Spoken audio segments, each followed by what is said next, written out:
Well, actually...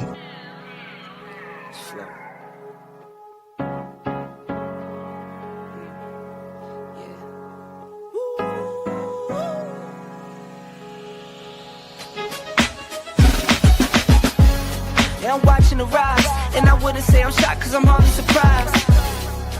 This one's for the ride, this one's for who knew I'd make it, just needed some time. This one's for my wife, could've left 1,000 times just about my side.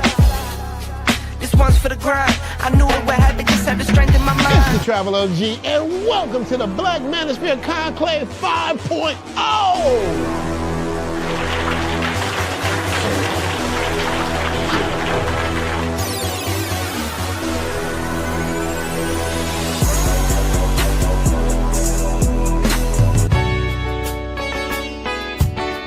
We got started in 2021 in Atlanta, united in the pursuit of excellence in all things. It's been one hell of a ride. Can I tell you what's on my mind? Cause I've been thinking about it for quite some time. Hey, can you give me a moment to declare my love? Can I tell you what's on my mind? We're now focusing more on opportunities for men, in particular passport bros. Guys who go abroad, they want to have a different lifestyle, they want to have a different achievement abroad. Oh yeah, there's without a doubt the narrative has changed for us greatly. I just finished speaking and having a chance to tell individuals about how to live the American dream outside of America. And I was here to help so many men when it comes to understanding what they need to do in order to relocate. With the political climate, things that are happening worldwide, guess what? Nobody's coming to save us. So it is indicative that we all bound together, tighten up like a fist, and strike a mighty blow against everything that's fighting to stop us, man. It's nothing but good, positive people, good, positive energy with one goal in mind, and that is to make money, get the hell out the Matrix, and enjoy your life. You dig? So shout out to all of y'all. Theme music. Yo, what's going on, y'all? This is your man Marcus A. Brown, and I'm here to tell y'all that I just got done with my first consultation with the brother Andre of Love Crossing Borders. I just wanted to give him his praises. I need y'all to do two things if you haven't already. If you haven't, subscribe to his YouTube channel, Love Crossing Borders. Also, if you are going to Colombia, if you're thinking of going anywhere, traveling internationally, please consider booking a consultation with the OG Andre of Love Crossing Borders. You will not be disappointed. And y'all, get in tune with him if you haven't already. Tell him MAB sent you. Peace. Where are all the black men? And I'm not talking about the scammers, the drug dealers, the robbers, and the crooks. Well, actually... Well, actually, they are here with Andre and Andre's Love Crossing Borders. Shout out to all you guys that are here. Let's get us some great intro music going. This is going to be a fun episode, gentlemen. This is going to be a fun episode. Shout out to all you guys that are here. Hope you guys are having a wonderful day. Keep Medellin, Colombia in prayer. I thought the snows in the state was bad. Medellin, Colombia has been getting rain, flooding all over the city. And you know, Medellin is kind of like a bowl. So it's surrounded by mountains. So any rain that gets in there is kind of trapped. And it's like somebody's filling up a bowl of cereal. It's raining so bad in Medellin. So let's keep Medellin, Colombia. Let me move this light up. Keep Medellin, Colombia in our prayers. Yes, sir. I know I'm here a little early, gentlemen. I'm going to be starting to do the live streams at 6:30 in the evening instead of 7 o'clock, 7:30. Try to get it in a little earlier so I can start getting some sleep and get up earlier to do my homework. So with Theo's class. So shout out to Theo. Shout out to class 7, class 6.5, class 6. Shout out to all you guys that are cloud engineers and future cloud engineers. Appreciate every one of you guys who are a part of Theo Wolf's classes. Let's go over here. Like I said, tonight's topic is going to be a great one. I'm glad even T-Mac is here. Mr. Medellin himself. He said, I live in Laredo, so we're good. That's a good part of Medellin. Good. I'm glad it's not everywhere. But he said it was raining very hard, very hard. He said, worn out today. He said, but I want to spend time with the family. Shout out to you, brother. Shout out to you. And let me scroll to the top. Thank you guys for supporting by way of PayPal, Cash App, and Super Chats. Appreciate every one of you guys. He said, good evening. Global Homie is numero uno this evening. Yes, sir. Yes, sir. And he says this. He said, good evening and blessings to everyone. He said, this should be a good one. He said, don't forget to like and share. You can share it on your Facebook. You can share the link on your Instagram, as well as your TikTok for other individuals to watch the live stream with us. Absolutely. He said, I've noticed that I've gotten no suggestions for moving overseas. Expat passport bro by signing maybe. Okay, the last line I didn't get. He said, I get no suggestions for moving overseas.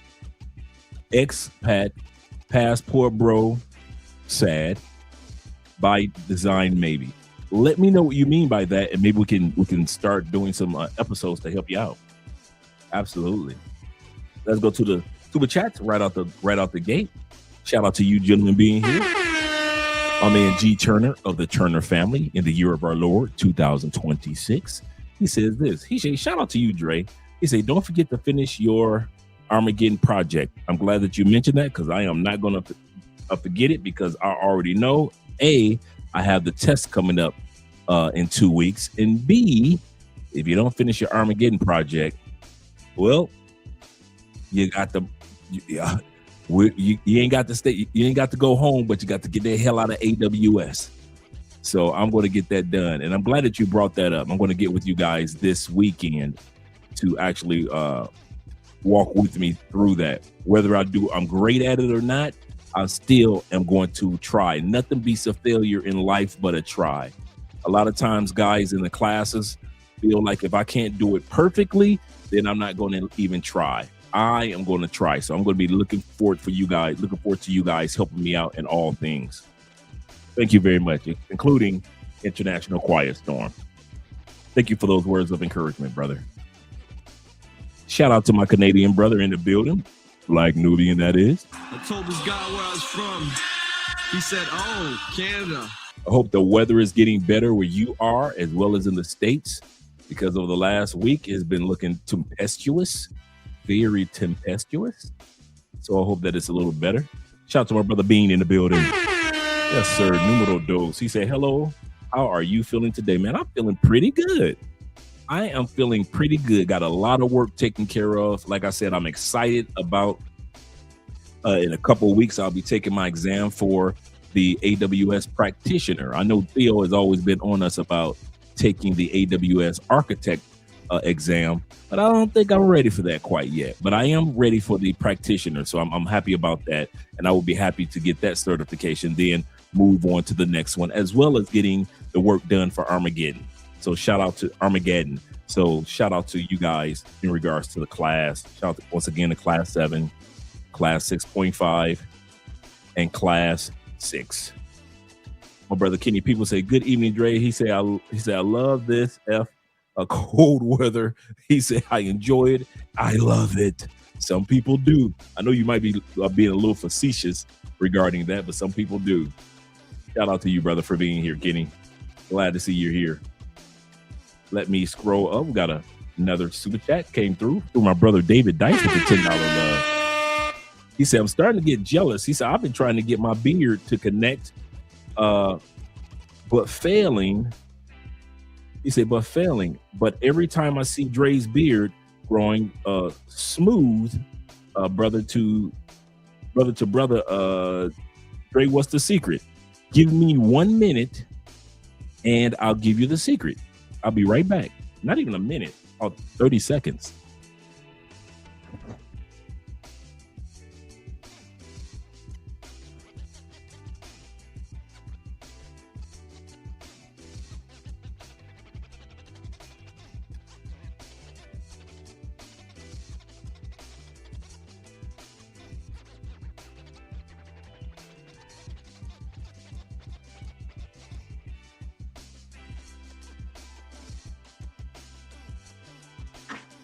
This is the secret that I found out about about watching YouTube videos and doing my homework, because my beard never used to connect. I never could get my beard to connect for anything. So I started doing my homework, and I found out 2 things. If you want your beard to connect over like the next few months, I kid you not, this is the secret. I've studied it, and now I'm seeing the results myself. I used to always have an empty patch here and an empty patch there, so my beard wouldn't connect like I wanted it to. The first thing you want to get, and you can get it in any pharmacy, is the minoxidil or minoxidil, and it comes in different different brands, but it's minoxidil, and I'll spell it in and some of you guys who have beards know what I'm talking about. It is what people use on top of their head to grow hair, kind of like it's in the same family as Rogaine. And people have used it on the top of their head. And then over the last maybe like few years, guys have discovered, hey, wait a minute, can this fill in the patches of my beard? And now guys are having fuller and thicker beards because of this. So I'm going to put the name off in here. Minoxidil. It's like I said, some of you guys may recognize it. And you can get it in any pharmacy. You can order it online. I order mine through Rappi. You can get it through Uber Eats or whatever. Not Uber Eats, but any type of pharmaceutical is there. They're everywhere. So that's the first thing that I did. I used the minoxidil. Now, this is how I use the minoxidil based on what they said to do. Let me scroll down. Yeah, correct. Minoxidil. So this is the first thing that I used, right? This is in a spray form. So usually since it's in a spray form, I spray my beard. I never used to have hair growing here. This is the first time ever I've actually had hair growing here. You know how some of us, you never just can't get that hair to grow there? I've only had this beard for 1 month.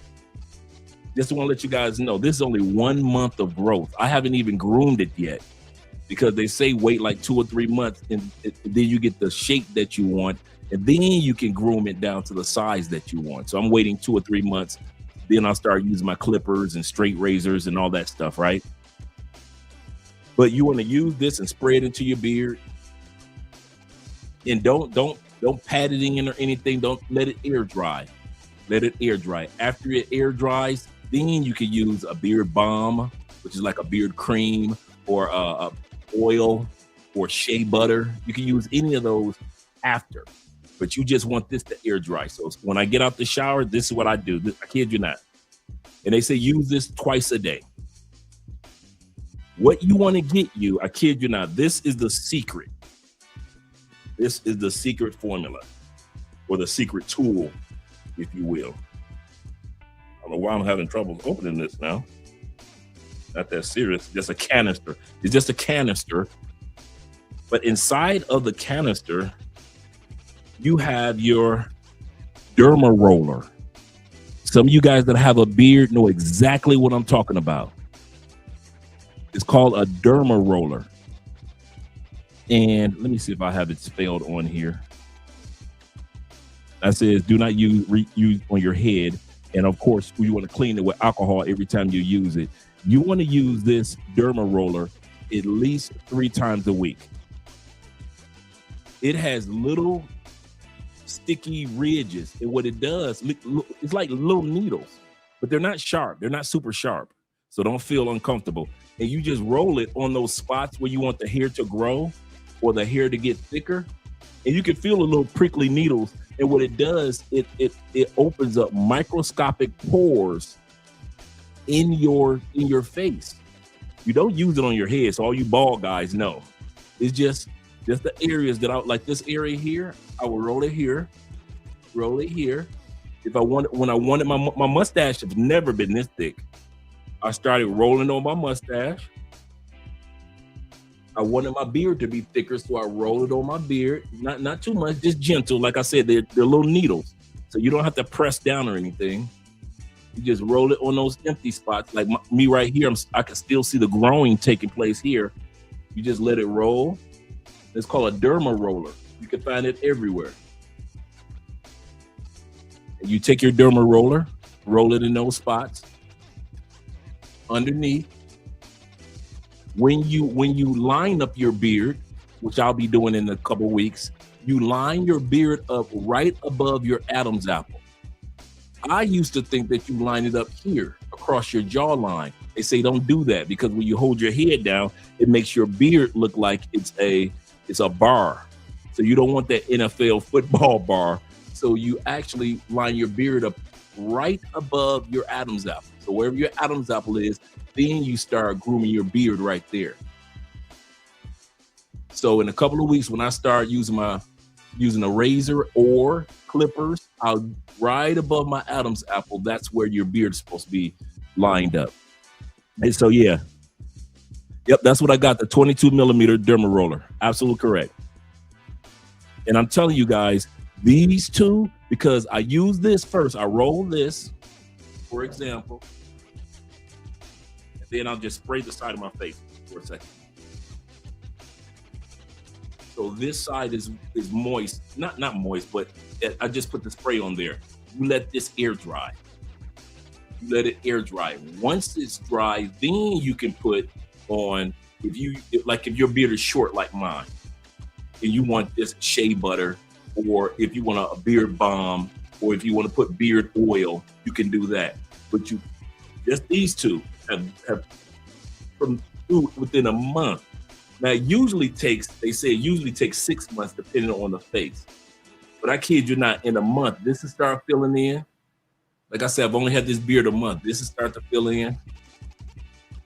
And this area is over here where I always had patches.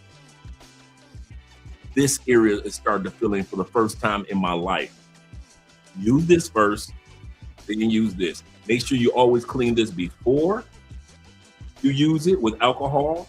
Just sit in alcohol, and after sit in alcohol, because like I said, it opens up your pores, so you don't want to get an infection in your skin. So you make sure that you put this in alcohol. And I kid you not, it is. I see. Like I said, I did the homework on YouTube, and every single bearded guy, bearded barber record, and I just happened to get mine in a canister, but here in Colombia, but.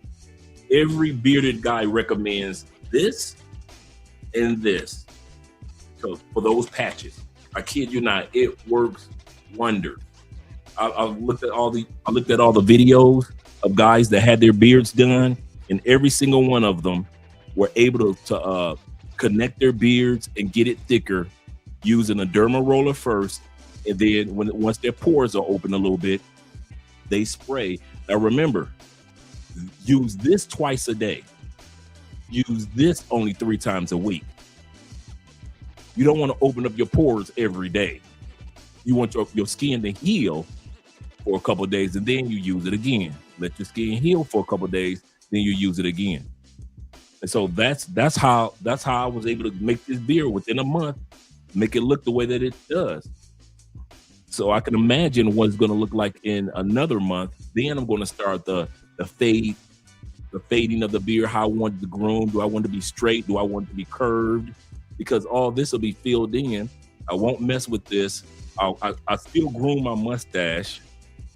But other than that, man, I kid you not, that's exactly the routine that I've been using. And it works out great. So shout out to you for asking that question, brother. Shout out to you. I appreciate you guys noticing. Yep. And then as I lose the weight, it'll really work out.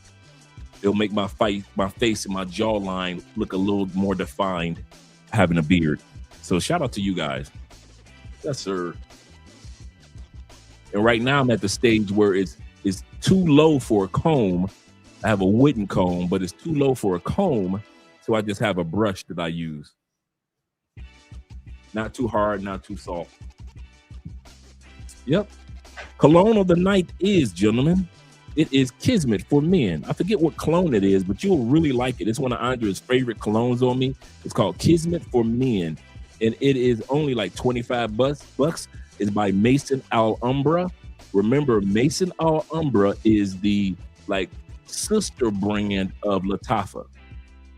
Latafa created a sister brand, and anytime you see anything that's Mason Alhambra, you're really buying something from Latafa. And this is Kismet. It is really, really good scent, very masculine. You'll like that one, gentlemen. Once again, shout out to all you guys here. We got 45 in the building. You guys are going to appreciate this episode. I was looking at this, how this episode came along. I'll do the shout outs first.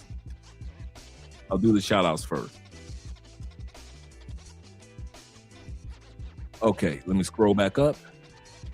And right here, let's scroll all the way back up.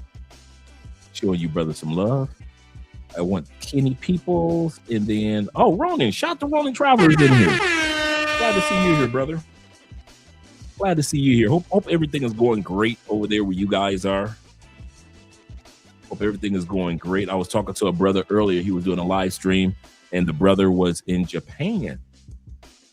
And he was just talking about on his show how life is much better out there in Asia. Shout out to you, brother. Shout out to Damani in the building. Damani James. Glad to see you here. Make sure I got the right one in my ear. There we go. All right. Jay Kaysen is in the building. Glad to see you here. Salute to you as well, brethren. Salute to you as well. And shout out to David Dice once again of the Dice family in the year of our Lord, 2025, as well as Mom SpaghettiOs. I used to kill some SpaghettiOs when I was a kid.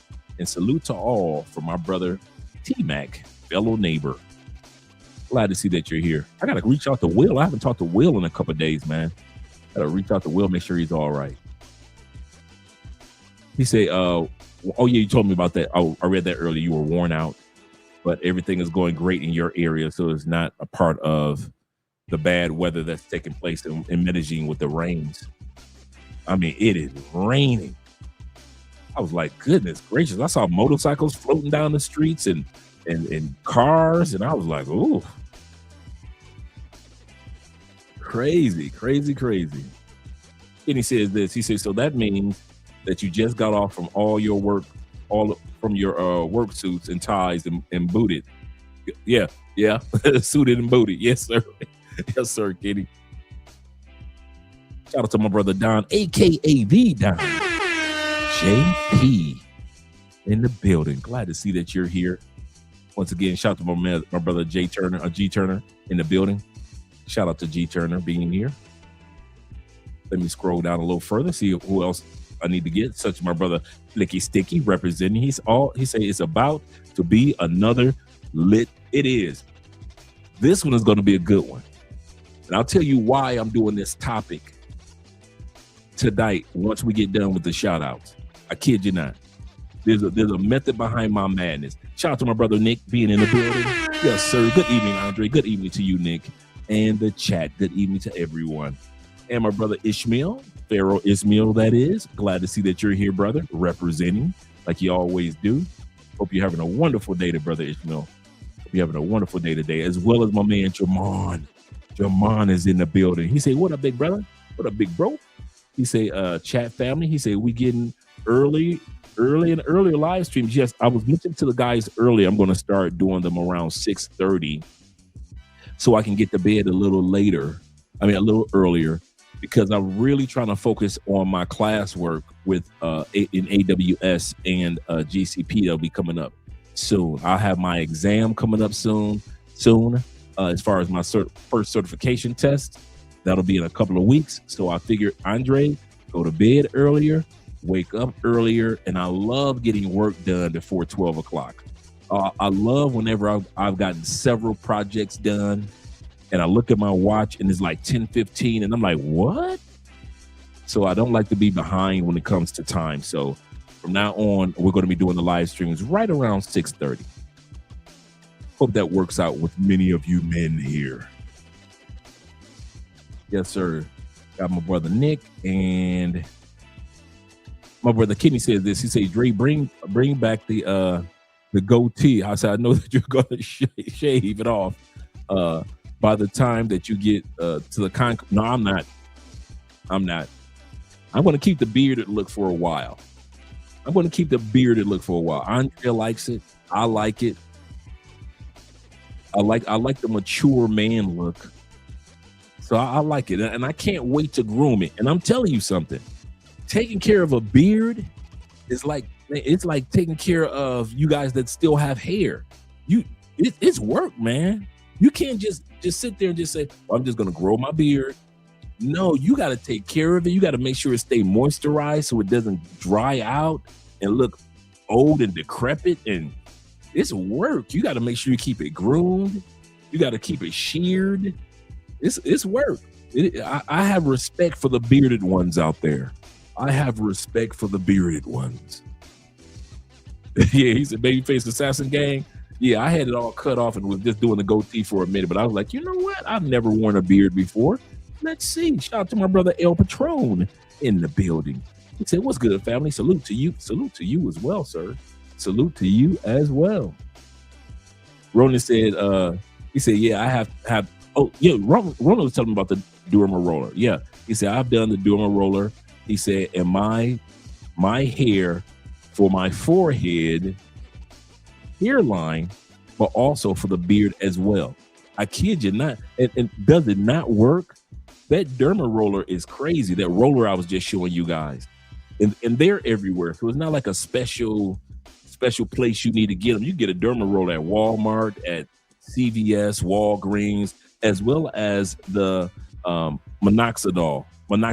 You can get that at Walmart.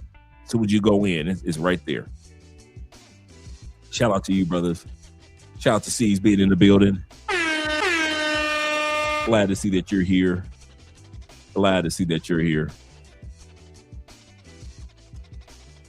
Let me scroll down. Looks like C's talking to Ronan. I think I've got everybody thus far. Let me make sure. I got Terry. Shout out to Terry being in the building. Terry Ruff, salute to you, brother. Glad to see that you're here. As well as the one, the only crypto dragon emperor. Glad to see that you're here, brother. He said, evening, Andre, my brother. He said, salute to all. Salute to you as well, brother. Salute to you as well. We're looking good on the live stream. Let me see if I'm freezing at all. Okay, looking pretty good. All right, great. Let me scroll down a little bit. El Patron says, he said, cologne on the beard roller. He said, cologne on the beard roller. Anyone? No. He's supposed to use alcohol, not cologne. Let me get the cologne, the beard roller, and then put the cologne on. Make sure it's in the pores. No. Shout out to my Uncle Jeffrey. He's the original bearded one between us two. He said, what up, Ghostface? Shout out to Jeff. Hope everything is going great. He said, what up, though? What up to them Detroit boys? You better back the fuck up out my face, goddammit. I'm from Detroit, Michigan. Don't play with me. Don't play with me. Shout out to them Detroit boys. Hope the weather is getting a little better.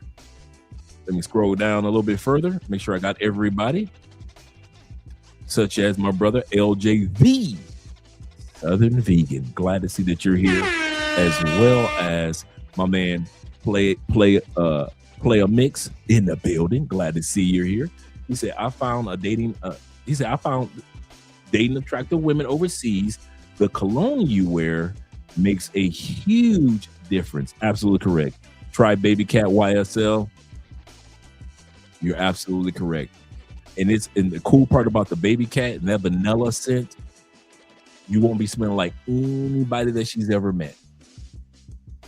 You won't smell like anybody she's ever met. Absolutely correct. Shout out to that baby. It is a cheat code. Thank you.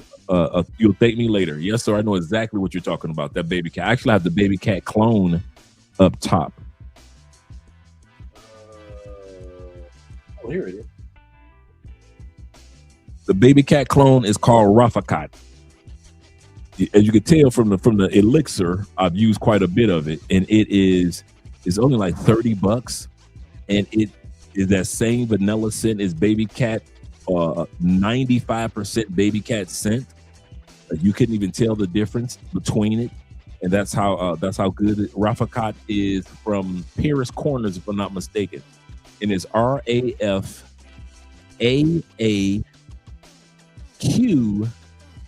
AT. RIF AAQ AT, Raffacat by Paris Corners. And it is a baby cat cologne, because when I was in Europe, baby cat had just came out and I couldn't find it anywhere. We went from UK, France, Spain, couldn't find it because it just came out and nobody had it yet in the stores. But you naming off a good one. You say, "Oh, Will is good. He had some on business." Okay, cool. Thanks for keeping me up to date on Brother Will. Appreciate that, T-Mac. Let's scroll down a little further. Make sure I got everyone. Oh, shout out to Cole for being in the building. What am I thinking? The brethren. He said, "Peace, Drace. Armageddon." He said, "Armageddon is whooping my tail." Man, listen. Between Armageddon and studying for the practitioner, yeah. Just realize you are not alone. I am here with you. Shout out to the International Quiet Storm member for 21 months. You've been family for a long time, brother. He said, "Good evening, gentlemen." He said, "Sending salutations from Berlin." This man has snuck off to Germany behind our backs, I say. He says 1 a.m. here, so the replay game. He said, "Hit that like button and share the stream." I understand, brother. Shout out to you where you are located. Hope you're having a great time in Germany. Andrea and I are looking forward to going there later this year. Kind of funny you say that. You say the beard upkeep is definitely work, but it's worth it. I see that. And one of the first tips I got, Jeffrey, when I was I kid you not, I was almost tempted to cut the beard, and I came across a video. A guy was his beard was patchy, real patchy, and his girlfriend was the one that convinced him, "Babe, don't cut the beard." And she just told him to get this and to get this to start off with. And so he started using his derma roller and minoxidil, and all of a sudden his beard slowly started to fill in. And he said it took me about 9-10 months. He said, but the beard that I have now, he said, I was ready to cut it off, and it was my girl that convinced me, do not cut your beard. And after I heard his story, I was like, you know what? I watched another YouTube video. It said, any person that grows a beard, you're going to go through those awkward months where you want to shape it up and have it looking all perfect because you see everybody else is looking good. Don't do that. Just let it grow, and then your turn will come to go to the barbershop or trim it up yourself. But just let your beard grow. Give it some length. Give it some time. And then you do that. And so now I realize, Andre, just be patient. And it still is pretty good. You say Tom Ford beard. I didn't know that. By YSL's the cheek. Now you're introducing me to something, brother. Cologne beard oils? Anyone? I did not know that. Let me write. You know me, I always keep a pen in hand. I'm taking notes. I will thank you later. Thank you very much, brother. Shout out to Franklin being in the building. Mr. Young himself is in the building. Yes, sir. And Jay Kaysen, we're doing something right. He said, I smell that like a black. He said, someone said it smells like Black and Mild. The baby cat? No, it's a very vanilla scent. It's a very, very good scent. Shout out to Tech being in the building. Yes, sir. He said, got that Raffacat after you mention it. He said, and it is as good as you said. Yeah, the Raffacat. Y'all see, I'm already halfway done. I'm past the halfway mark, and it's only like $30-$40. So I will be ordering another one. Definitely. I still haven't had a chance to put my nose on the baby cat full time, but everybody keeps saying that Rafficat, from all the reviews that I've seen on TikTok and on YouTube, every one of them say Rafficat is like 95% baby cat. So I'm like, okay, cool. Shout out to man 313 Nate. You better back the fuck up out my face, goddammit. I'm from Detroit, Michigan. Don't play with me. Don't play with that man, Nate. You know what city he's from. He say, much love to you and the family. He say, be and stay blessed. Yes, sir. You as well, sir. You as well. Glad to see you all here, guys. He said, can you put that link? He said, could you put that link in the link, the beard treatment? I did earlier. I'll write the name out one more time, and then we're going to get started with the show. He said, do you like Rafficat better than I haven't smelled that one. I don't think, let me put it like this. I don't think I've smelled Ferreta by French Avenue. You know me, I'm going to look it up to see if I've smelled it already. I'll have some in the collection, didn't even know I had it. Let me look it up real quick. Let me see. No, I haven't smelled that one yet. Okay, here we go. No, I haven't smelled that one yet at all. They've got it for men and women. They got one for men and one for women.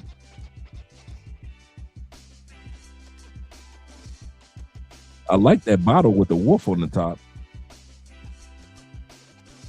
And I've got, the reason why I probably hadn't smelled it, because I've got so many vanilla scent colognes that I'm kind of like sitting back on the gourmand colognes. And so I'm like, okay, that's enough of colognes that smell like food, Andre.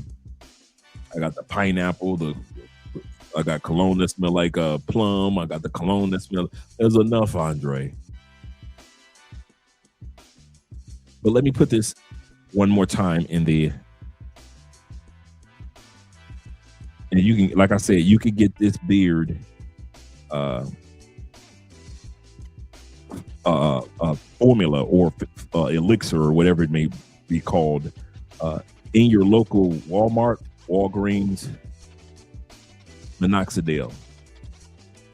And it's everywhere. I mean, like I said, you can walk in the Walmarts and get it. You can get it everywhere. And the other one is your derma roller.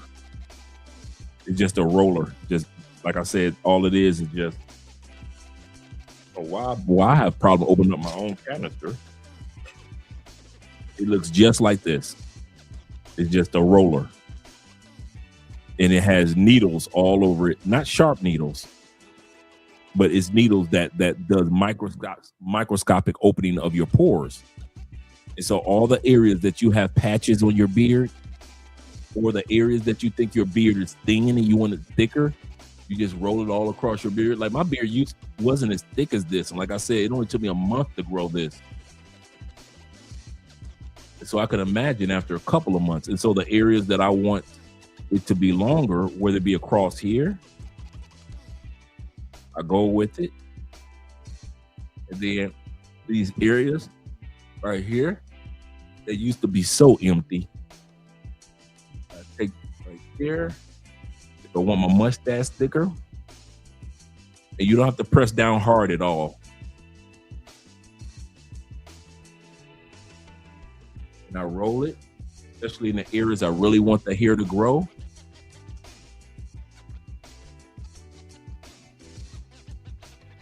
And then after I do that, since you guys already saw me spray this side, I just take mine, and every time I do this, and I'll spray right here, and you just let it air dry.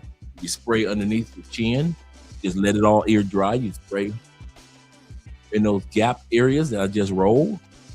I just hit the derma roller with those areas, and you just let it air dry. Yeah, but you get these everywhere.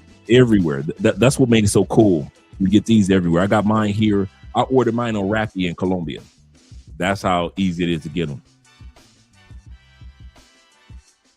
And both of these you can get, anywhere. It's not like it's some special type of treatment. And they come in different containers.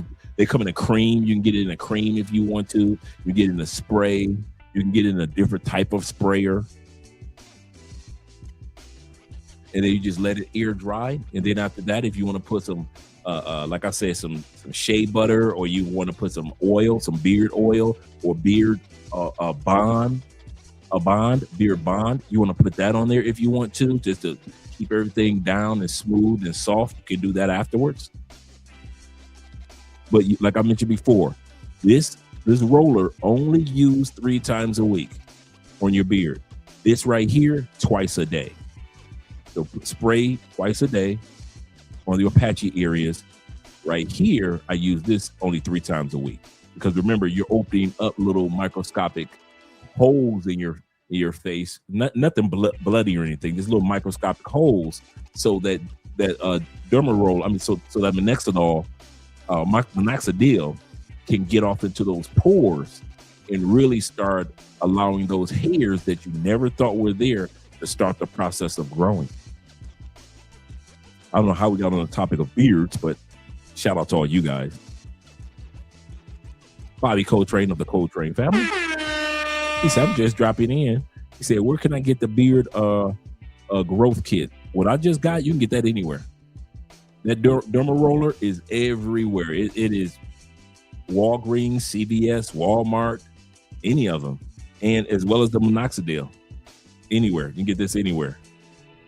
That's the cool part about it.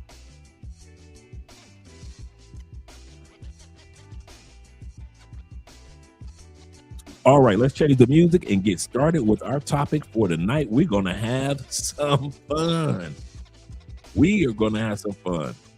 Fellas, there was a guy, a passport Pookie, if you will, and we're going to be looking at his video tomorrow, how this passport Pookie got locked up last year, or actually got locked up for 2 years in DR for something that he didn't do, except for Pookie behavior. We're going to watch his story tomorrow. I know you guys are going to be like, what the hell? I know. Tomorrow, I'm telling y'all now, because Friday's episode is dedicated to Asia. So we're going to be talking about the Blasians and so forth and so forth. But tomorrow's episode is dedicated to passport Pookie in DR that got trapped, locked up, arrested, and incarcerated. And his story of how he finally made it out of jail in DR after, I believe it was 2 years fighting his court case. So we're going to be talking about that tomorrow. But he didn't learn. Not even a few months later, he's back on social media, going live from back in DR. And he's dealing with this out of shape, unattractive Dominican female, and the guys in the Passport Bros group were destroying him. And they were saying, you telling me that you actually paid to fly to Dominican Republic for that? That's the guys, it had to be like 100 comments, and guys were just going ham on this brother, not because of what was taking place in the video with the Pookie behavior, him arguing with the girl, but the type of girl he was arguing with.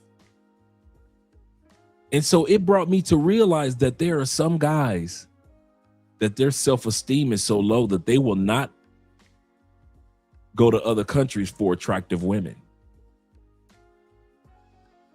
I'll say that again. There are guys that their self-esteem is so low, when you get them around beautiful Colombianas, beautiful Philippine women, beautiful women in Ghana, beautiful women in Brazil, these brothers don't know how to act if they're in Poland or in Germany. So I'm going to talk about about that, how to carry you. I know a lot of you guys already know how to do this, but tonight we're going to talk about 7 ways or 7 rules if you have an attractive woman in your life and how to get them. How to get the 7s, 8s, 9s, and 10s in these other countries. Because every time you turn around, I see guys even doing pay for play with 4s in Colombia, a Colombian 4. Okay. How many times have you guys seen a video where a guy gets into an argument, whether in DR, Colombia, wherever it is, he gets in an argument with the pay for play? How many of y'all that was a 7, 8, 9, or 10? Never. Never. Okay, here we go again. All the videos that we watched over the years of the dudes getting drugged in Colombia, whether it be Cali, whether it be Medellin, Cartagena, guy gets drugged. How many times do we see the woman that's an 8, 9, or a 10? Every blue moon. Every blue moon, them dudes get drugged and it's a baddie. Most of the time, it'd be like a 4, 5, or a 6 here in Colombia that be drugging these guys. Why? Even with money, I know a lot of guys think because you got money, you should automatically have the confidence to be able to get a 7, 8, or a 9. And I'm here to tell you, a lot of guys don't have that confidence. Even with money in their pocket, their self-esteem is so low. Yeah, ugly pay-for-play chicks fight.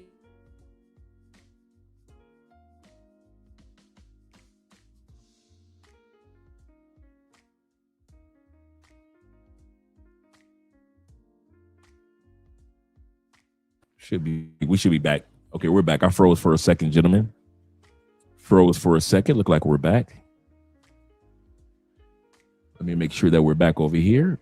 Let me refresh this. Shout out to all you guys. Okay, we're back. Perfect. Yeah, I froze for a second, Jamon. Yeah, for a split second. He said, Andre, could you please pin my comment with the beard links? I don't have a link. Oh, yours. Oh, yeah.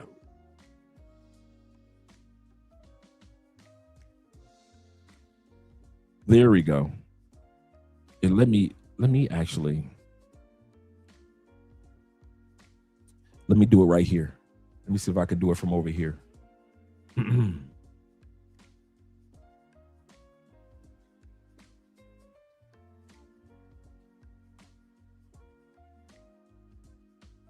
No, it's not letting me pin it. I don't know why it's not letting me pin your comment with the Durma roller and I see it too.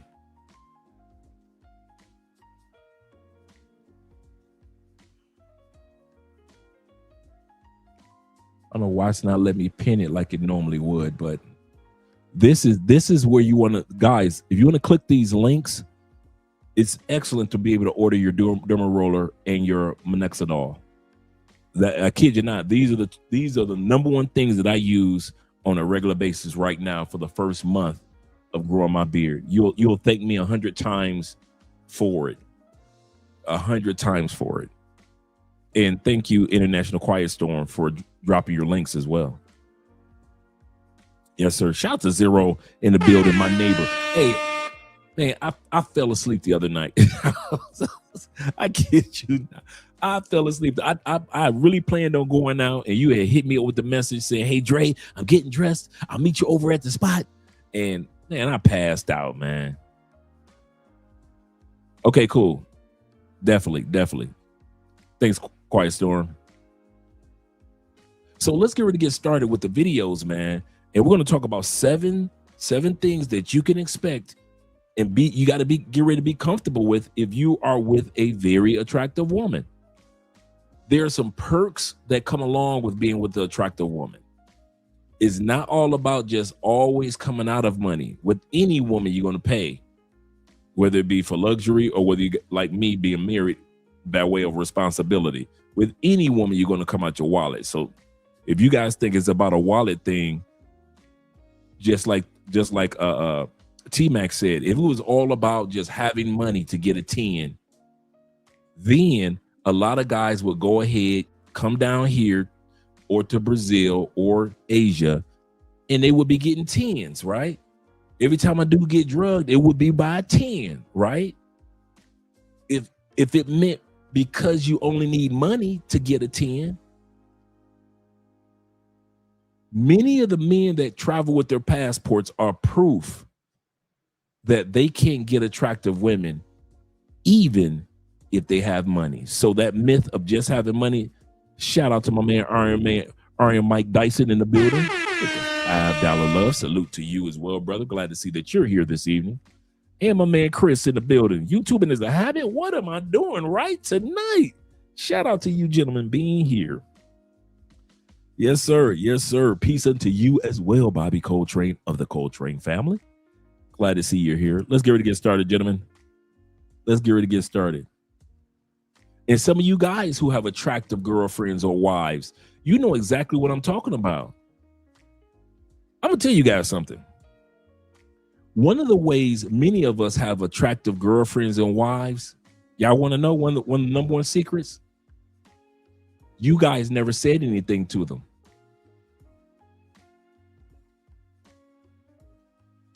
One of the reasons some of us guys have very attractive wives and or girlfriends is because you brothers who could have said something didn't say anything to them. That's how we got them. There was no competition.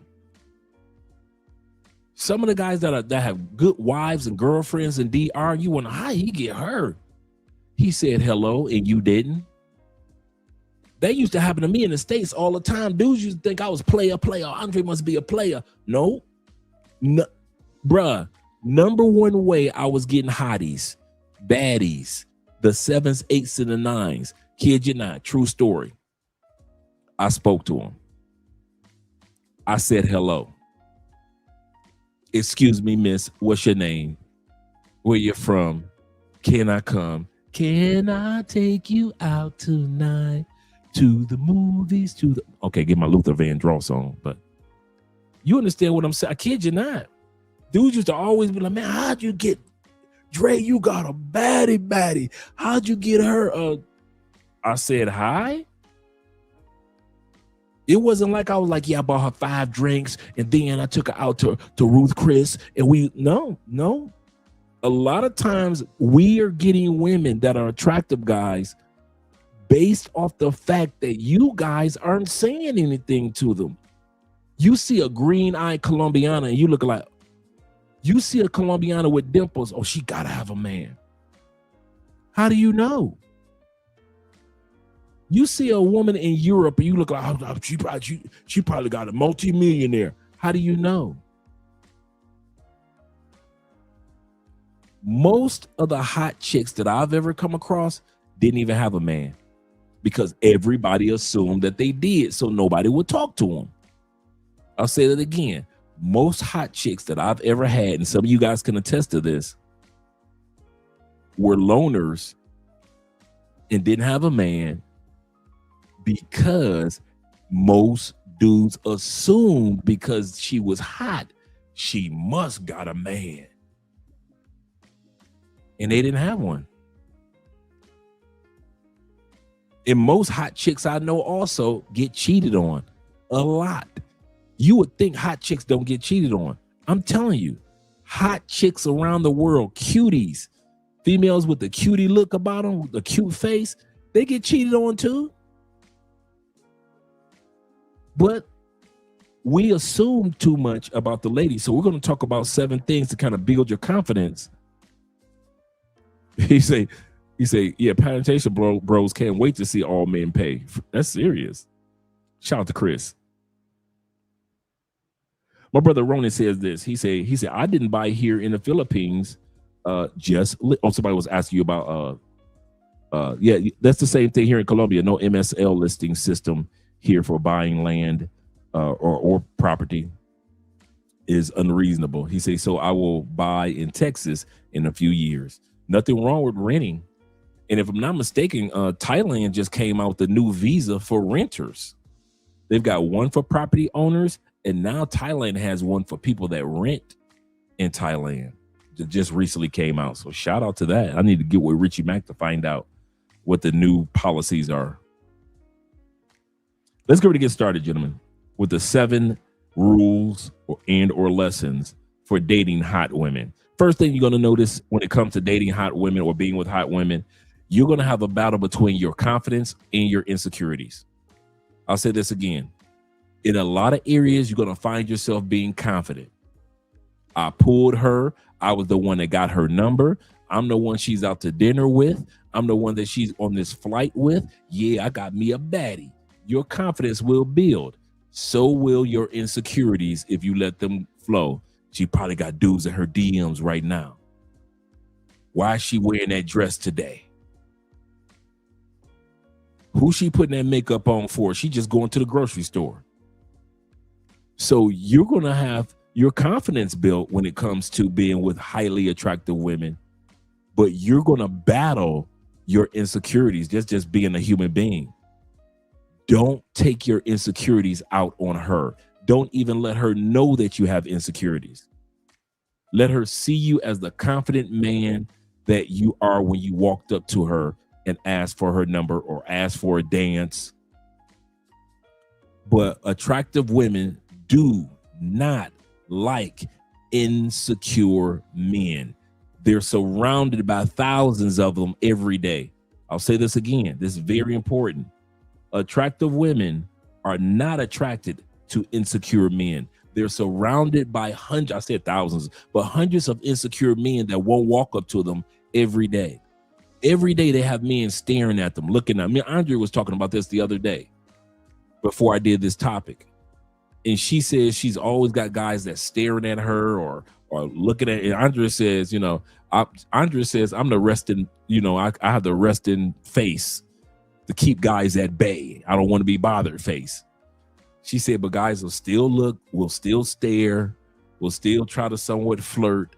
She said, but I'm one of those people, I do not want to be bothered. And there are a lot of attractive women that don't want to be bothered. But you guys who are dating them sometimes have insecurities thinking that if it was, here's the problem with men. You ready? Check it out. You think because you felt it was easy for you to get her, it might be just as easy for someone to come and take her. A lot of times people don't give attractive women the benefit of the doubt of having morals, of having loyalty, of having standards. A lot of times we don't give women the benefit. Now, mind you, let's take a break for a second. I'm not talking about falling in love with some pay-for-play chick. I'm not talking about falling in love with some stripper or some party girl that like to go to the club all the time. I'm not talking about them. We know what those women are about. I'm talking about everyday hot chick in the Philippines, everyday cutie in Thailand, everyday attractive chick in Ethiopia. Not the party girls. That's a whole different arena that if you fall in love with them, that's on you. If you fall in love with the pay-for-play chick or the chick that's just too hot in the pants, that's your fault. I'm not talking about those women that could be 8, 9s, and 10s. I'm talking about women that are looking for relationships with good men like you, but you don't say anything to them. Good men like you, but you don't say anything to them. So we're going to talk about that tonight. One of the things that you're going to learn is that once you get in a relationship with her, it's going to build your confidence. But if you aren't careful, it's going to trigger some insecurities. So that'll be up to you. Let's get started.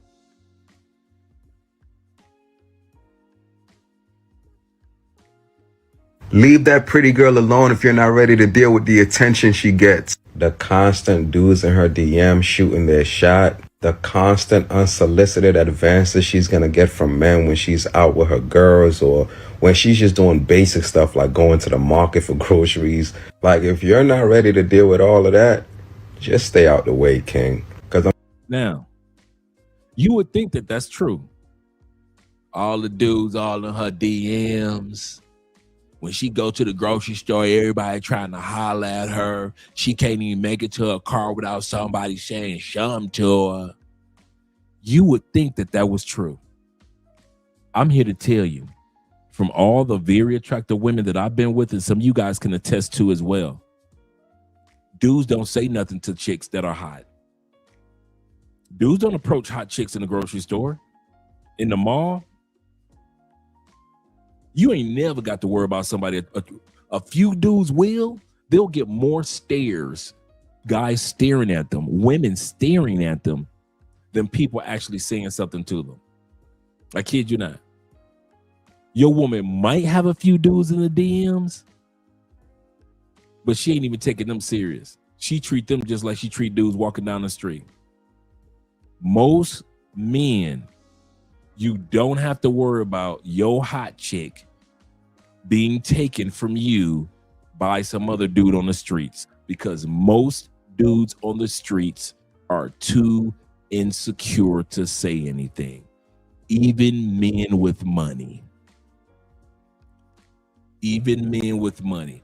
Now, once again, I'm not talking about silly women. Like you have you ever seen those the pranks on the gold digger pranks on YouTube, where the guy walks up to the attractive woman and the attractive woman kind of shuns him off, and then she sees his car and then she comes running back up. I'm not talking about those type of women.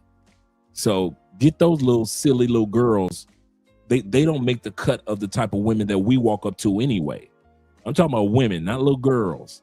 I'm not talking about party girls that you need to pop bottles for all the time. That's cool for when you're partying. I'm talking about you good men with good, attractive women. You would think what this young man just said is true. Everybody's going to come to your woman and take her. That's not true. And that's why insecurities begin, and a lot of men begin to fester, because you think just like that young man. If I get a 8, 9, 10, or a 7, if it was that easy for me to walk up to her and say hello, how much easier will it be for some other dude to walk up to my baby and say hello? He said everybody in her DM generally says one thing: hey, how far will you go? Well, go with that. That's absolutely correct. That's correct. That's why a lot of dudes feel like my chick can't have social media. Why? Because you're gonna post something? No, you feel like your chick doesn't have social media because of your insecurities. You've got this gorgeous Colombiana. You got this gorgeous sister Afro-Brazilian. And you think that if she has social media, she's just gonna leave you because you met her on social media. And that's not necessarily true. That's not necessarily true.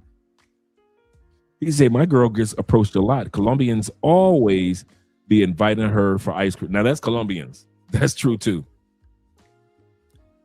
That's true too. See, that's why Andrea always give them the look like, don't even try it. Don't even try it. Yeah, Colombian dudes don't care. He say, plus we know the ladies we go for are loyal and aren't impressed with someone's money. That is true.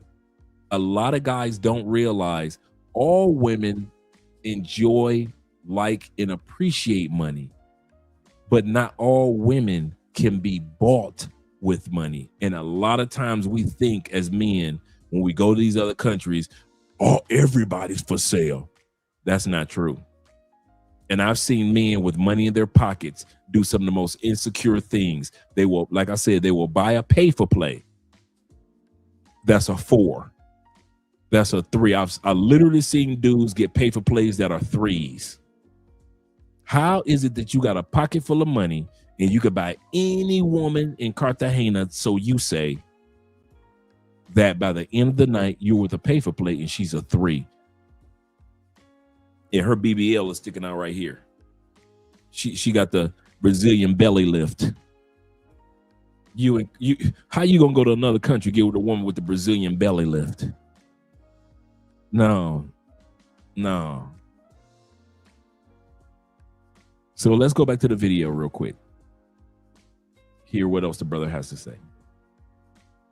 I'm telling you right now, there's men that you know, dudes that you be around, that's waiting for y'all to break up so they can jump in her DM. I'm gonna keep it real with you. Some of them are not even waiting for y'all to break up. They testing the waters right now. And I'm talking about unsolicited. I'm not talking about you having a girlfriend that's gonna solicit this type of like attention or advances. I'm talking about the girls that don't do anything. Like they don't do nothing to solicit this. They just bad. They just gorgeous. So like they can't even walk from the club to their car without like 10 dudes trying to shoot their shot. Like that's what I'm talking about. Like if you're not ready for that, if you're not ready for dudes always shooting their shot at your girl, stay out. You don't want to play on that league, my boy. Hey. Yo, you still gonna go out today? Yes, it's my sister's birthday. When guys, when they start dating pretty girl, insecurities start showing up. They feel confident that they got the pretty girl, but then insecurities start to show up. I'm telling you, the easiest way to lose an attractive woman is not running out of money. It's running out of confidence. I'll say this again for all those in the back. The easiest way to lose a pretty woman, I'm not talking about one of those little gold digger chicks. I'm talking about a good woman that's very attractive. If you want to see a man lose a hot chick in record time, go ahead and lose your confidence. A man that is insecure is like kryptonite to a hot chick. They cannot stand insecure dudes. It is not sexy to hot chicks. They don't think it's cute.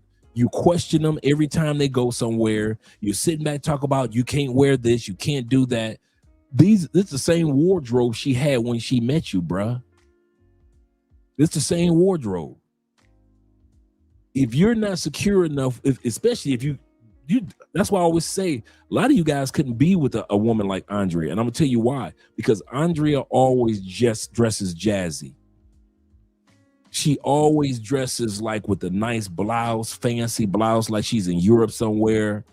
She's always in slacks and heels. You dudes ain't ready for your woman to be walking around with slacks and heels and makeup and hair done, flowing down her back and the wind blowing. And she got all the perfumes that I've purchased her. So she's got the best of the best. And your woman smelling delicious, going down the street and just driving her vehicle and going to the grocery. You dudes ain't ready for that. You dudes are ready for your Colombiana to wear a t-shirt and some jeans to show off her butt. That's what you're ready for. And nothing wrong with that. But you are not ready. So many dudes are not ready for women that like fashion and style. And I ain't mad at you. But I'm here to tell you, if you met her and she was a fashionista, and she was in style, and she was jazzy, and you guys from the Midwest know what I'm talking about with the jazzy ladies. They just always dress to the T, no matter where they going. You think that they were born and raised in Europe, because they do dress to the T in Europe. I give them that one. But if you aren't ready for that, this dude sitting up here about to boo-hoo and cry because he enjoys the confidence that he gets of having an attractive woman, but he walks in his insecurity. Shout out to Big Brother in Life in the building. And Ronan said exactly. Hey, Ronan, a lot of dudes won't be able to be with your girl with that cute face and all that hair. They will F it up. They would F it up. I'm going to tell you something for real. Y'all ready? I'm going to give y'all another one. Some of y'all don't realize we got our attractive women because some of y'all effed it up with your insecurities. There's a dude in Medellin right now who's in a happy relationship with a Medellin hottie paisa. You know why? Because you got off the plane and you effed it up. So when you got back on the plane, she never wanted to hear from you again. And the next brother got off the plane and was not insecure. And he's still with her to this day. Some of you dudes don't realize we got our women because y'all effed it up. All you had to do was stay in your confidence. Act like you had some sense. Stop questioning with these insecurities. Stop being all jealous. But no, you want to get off the plane and be jealous of everything. Check it out, T-Mac. And at the same time, you got side chicks. How the heck you gonna be jealous of your 9 that you dating in Medellin or in Brazil, and you got 3 7s that you cheating on her with anyway, but you insecure about this female? So here what you do, you become insecure about this one, even though you got 3 extra over here, and you F it up. Then I get off the plane. Ronan gets off the plane. T-Mac gets off the plane. J. Clyde got off the plane. And all the other brothers get off the plane, and you wonder how the hell we get our woman. Because y'all effed it up. We didn't have to sneak behind your back. We didn't have to creep behind your back. We didn't have to pretend like, yeah, I'm a better man than him. We didn't have to do nothing. We didn't have to wait for you to F it up. We was still in the States. Here you go. You got a year head start on knowing her. You knew her a year before we even met our girl. But what did you do? Became insecure and you effed it up. And a lot of men do that. A lot of men do that. You wonder why your hot, and then when my man just said, he said, and you got dudes that are hovering around waiting for your relationship to come to an end. You know who hovers around, Andrea? The dudes that effed it up. Oh, so you and your man still in love? I see you, Mary. I see y'all on Facebook and Instagram and YouTube. Y'all in love with each other. I see y'all in love. So I ain't got another chance. Oh y'all. Oh, this is y'all 7th wedding anniversary. Oh, well, congratulations. It be the dudes that effed up everything. Now they see your girl with you. Now these moms want to appreciate what you have.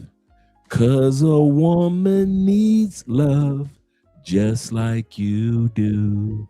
Don't fool yourself into thinking that she don't. She'll move around just like you do. With you or without you, just like you do. I had to hit you with the Ray Parker Jr. again. You just don't know. Women will move around. They'll keep it pushing. Hot chicks ain't got no problem with keep it pushing if you start acting insecure. A lot of you dudes don't even lose your hot chick because you cheated. Say this again. A lot of you dudes don't even lose your hot chick because she caught you cheating. She might cry, but she don't go nowhere. You know the fastest way to lose your hot chick? A 7, 8, 9, or 10. You ready? Being insecure. That insecurity is like they cannot stand an insecure man. They feel like I gave him, out of all the men that asked me for my phone number, I gave it to this dude. Out of all the men that wanted my sex and wanted my time, I gave it to this dude. And what does he do? Act just as insecure as the men walking down the street that I never met before. That's why hot chicks can't stand insecurity, because they have to deal with it from men, insecure men, all day long, staring, gawking, catcalling, insecure dudes. And then her man turns insecure. She like, man, I'm done. I'm done. Beautiful women cannot stand insecure dudes, man. That does not. If y'all think that jealousy is cute and that insecurity is cute and that's gonna keep your girl, bruh, don't you ever think that as a grown man. Keep the confidence you had from the moment you walked up to her. Keep that confidence and let it grow. Be ready to tell a hot woman, no, nah, babe, we going over here, not over there. I don't care how beautiful her eyes are. I don't care how lovely her hair is. I don't care about how beautiful her toes are. I don't care about how much your boys brag and say, man, you got you a winner. I don't care. She expects you to be a confident man, to treat her like a regular person. And we're going to get to that tonight. But the first rule that we're going to be talking about tonight is having confidence and not insecurities. Ronan says facts. He said even our exes be trying to come back around too. Absolutely correct. Your exes still be trying to come around. You ain't lying, brother. Shout out to my man Will H in the building. Will says this. He said playing it cool, nonchalant goes a long way. Absolutely correct with baddies. He said because they so used to being pressed. That is so true. So true. Yeah. He said that scarcity mindset. Shout out to Sean's World in the building. Absolutely correct. He said you lose everything. Yep, with that scarcity mindset. He said you wonder why assholes always get the 8s, 9s, and 10s because confidence is never low, fellas. Absolutely correct. Their confidence is always high. They always on effort mode. If I get her, I get her. If I don't, I don't. And when they see that in you, bruh, let's continue on with the video. Why? We are going to the club tonight. I already told you this. We got the booth already. Oh my goodness. Dressed up like that? You like it? No. Stay home. No, we're gonna go out, we're gonna drink some margaritas, and we're gonna have fun. Give me my keys. Give me my keys, bro. Give me my keys. Give me my keys. Give me my keys. Come closer, nigga. I swear to God, I'm taking your shit, bro. Give me my shit, bro. Give me my shit. I promise you. Give me my keys. I promise you. Like, you want to hit my boobs? Like, what the fuck? You stop getting closer. Well, give me my keys. You want to kick me out? Then give me my shit. No, you can go to the room. Why can't you give me my keys? You go to the room. I don't want to go to the room. I don't want to be here no more. Let me go. You want to kick people out? You want to kick people out? And let me fucking go. There's a lot of dudes that are like this too. Too many insecure dudes. Too many insecure dudes. They get an attractive woman and don't know how to act. He kicked me out, but won't let me leave. You can't make this issue. Let me go. Then give me my shit. This is not your car. It's not your car. So give me my keys. No, it's not. It's not under your name. All right, then give me my keys, bro. Why you ain't put me in the camera? I'm trying to take a selfie. Nah, you with me. Hey, nah, I bought this phone she on. Why she trying to take selfies by herself? I'm always the one with her on the side. I'm here.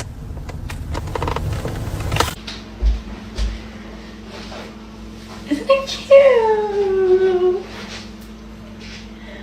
Do you like it?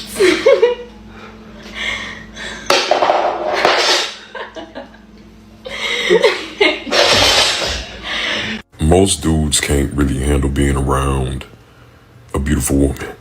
Like, let alone beautiful people. You know what I mean? Like, beautiful people, attractive people are very intimidating to a lot of people. But a beautiful woman, like, dudes can't really handle that.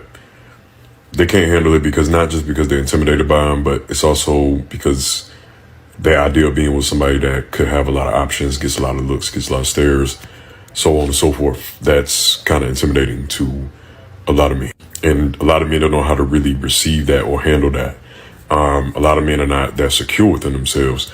That's why when you see certain dudes that have good looking women with them, it's because that dude is very secure within himself. The dude is very secure within a relationship. He's not He's not tripping on the fact that she gets a lot of, options, or she has a lot of options if she wanted to have them. So it really takes a certain type of dude to be able to handle a woman that is really attractive, right? And basically also a dude that looks at that woman, as that beautiful woman, as a regular person, like a human being, because they are. That's what that is. So excited about having her. He's so excited about having her. Let me bring that back.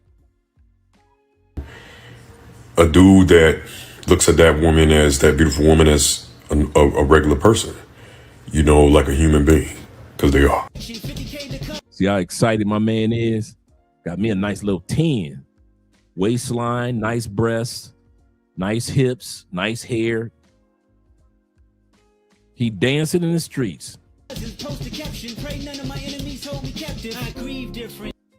Everyone stares at her in public. Everyone stares at her in public. Man, if y'all gonna be with attractive women, man, this is one of the things that you're gonna have to have. You're gonna have to have that public confidence too, bruh. Dude, no matter what country we go to, Andrea gets stares. From the way that she looks, the fact that people could tell that she's a Colombiana, and her fashion style. Everywhere we go, men are staring, women are staring. Everywhere we go. It is what it is. Plus, Andrea don't even look like she full Colombiana. She look like she Asian too. So you got that blend off in there. But that insecurity about your girl in public, man, no, bruh, no. Ronan says this. He said, you can look, but if you know, they will never find another you. Absolutely correct. So go for it. 100% correct. When you got confidence, and I'm not talking about cockiness. There's a difference between being cocky and have confidence. Man, she knows she ain't gonna find another you. You can go on back to them streets if you want to. Me and Andrea talk all the time. Be like, shit. I say, I'm not one to be pressed. Now, I'm not saying we're being argumentative. I'm just saying this topic might come up. And I'm like, I've never been one to be pressed about any woman. Never. I love my wife, but I'm not going to be on suicide watch if my wife leave me. That's crazy. My man, Emperor says this. He said, y'all have also got to remember that just as much as you are looking, others do too. Absolutely correct. And if they're looking, that's a good thing. Nobody wants somebody that don't nobody else want. Let's be for real, guys. None of us wants to have a woman that don't nobody else want your woman. You do. I don't care how cute your big girl is. I don't care how cute your big girl is. Don't nobody want her. Dude, only grimy dudes want another man's big girl. You ain't never seen nobody say, yeah. And she cheated on him. The big girl cheated on him, and they got happily after married, and they fell in love.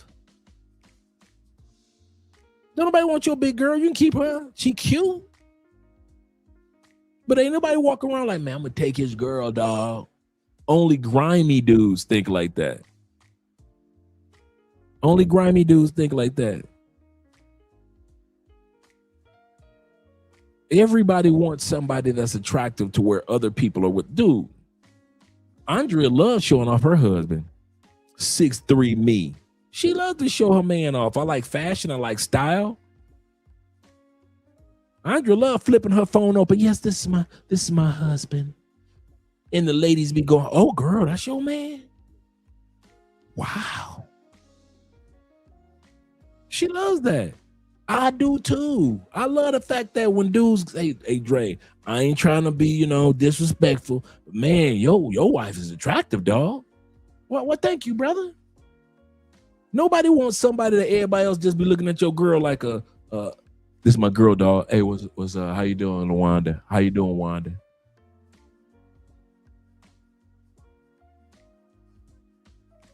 Your girl ain't the girl that somebody sit back and say that once she leave the room, like, damn, dog, how'd you get her? She got you want a female that's fine enough that dudes ask about her friends. I'm gonna say this again. You know that your woman is looking good when your boys and your family members and your male co-workers be asking, hey, dog, she got some friends, she got a sister. That's how you want your woman to look. But all you dudes with big women, ain't nobody asking like, oh, dude, bruh, she got a sister, dog? Do Bertha got a sister? If your girl bigger than Lizzo on her best day, ain't nobody asking you if she got some friends. One of the signs that you know you have an attractive women, your boys start asking, hey dog, she got a sister, she got some friends. Tell me about, because we know we men think birds of a feather flock together. Attractive women hang out with attractive women. I know, right? She got some friends. Man, she gotta have a cousin, dog. She gotta have a cousin. What her mama look like? Man, she's so fine. What her mama looking like, dog? Yeah, these dudes. Yeah, ain't nobody asking about the chubby dudes, girls, man. Hey, dog. I see you with urethra. She got a friend? Do urethra got a friend? Ain't nobody asking that. unless it's tax season or cuddling season right now. That's it. That's it. I hate to say it. I hate to disappoint many a man, but I hate to say it, brethren, but it's true. Nobody wants your big girl and nobody wants her friends. If nobody has ever asked about your girl's friends, yeah, you might want to get a new girl. Will says this. He said, as men, it's our job to become the best version of ourselves. Take care of your appearance and keep her on her toes as well. Absolutely correct. I am F in the building. Shout out to you. He said, nobody asked if Warisa got a cousin. Facts.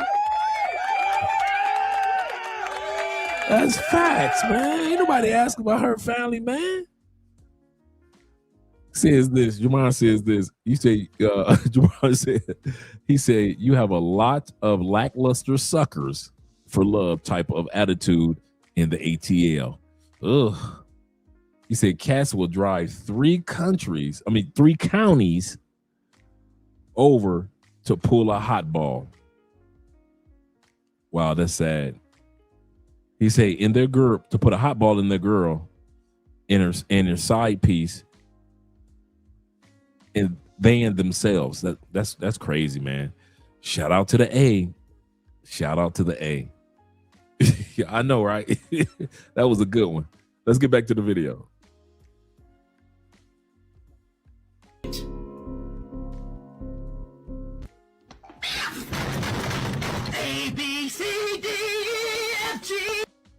When I feel how I feel when my fine girlfriend goes out. How I feel when my fine girlfriend goes out. Breathe different.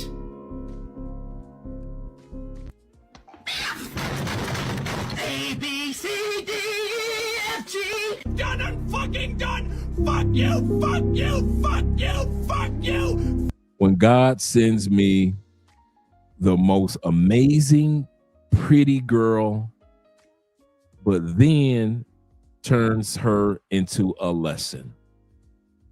Fuck you, fuck you, fuck you, fuck you. I'm done. Number two rule of dating very attractive women is that it does come with a social status. Society is just wired like that. It always has been throughout time. We see somebody with an attractive mate as, hey, this person doesn't take themselves for granted. I'll say that again. We consider a person with an attractive mate as somebody that doesn't take themselves for granted. We think that you don't take yourself for granted if you have an attractive mate. It's the same thing for women. We think that you don't just let anybody into your life, just like women. When you have an attractive woman, society just make judgment calls on almost like lifting you up as far as status and respect just because you have an attractive woman. A lot of guys don't realize your woman on your side says so many things about you. And once again, I'm not talking about having some hot party girl or some hot pay for play or some one night stand chick on your arm. I'm not talking about that, because we see you guys do that all the time. You'll take a photo in DR with a couple of DR hotties and you'll throw it in WhatsApp. That's not the same. Because what you're doing, the next man that gets off the plane, he's going to do the same thing with the exact same women. So those women aren't yours. It's just your turn. We're talking about good women for you, good men that just so happen to be in the 7, 8, 9, 10 category. And I'm telling you, it is, whether we want to admit it or not, people do see you differently. Remember what I mentioned a few weeks ago in Detroit, how I was raised in the 80s. If you was me in the dope game, didn't matter how much gold I had on my neck. Didn't matter. Didn't matter what car or truck I drove in the 80s. Didn't matter. No matter how many knots I pulled out. Didn't matter. The woman on my arm said everything. How your kids look and are dressed say way more than what you got in your bank account. If you are jazzy and your woman ain't got her hair done, or she looks like okay, all right, here we go. Y'all ever notice why, or ask yourself why? I guess most of us don't. Anton Daniels is rarely seen with his wife. You know why? Even though they met in high school and fell in love in high school, as times have progressed, her looks does not give him what? Social status. So that's why you'll see Anton flying this chick out and that chick out, right? Island Girl Q, Mika. There's another female that he just on his live stream he's setting up a trip to Europe with. On the live stream, she's on the phone. He showed a picture of her. Just did like, I'm like, dude, you ain't got no couth, man. No couth. Because attractive women give you status that money can't even give you in certain arenas. So we're not talking about buying women. Remember what Kevin Samuel said.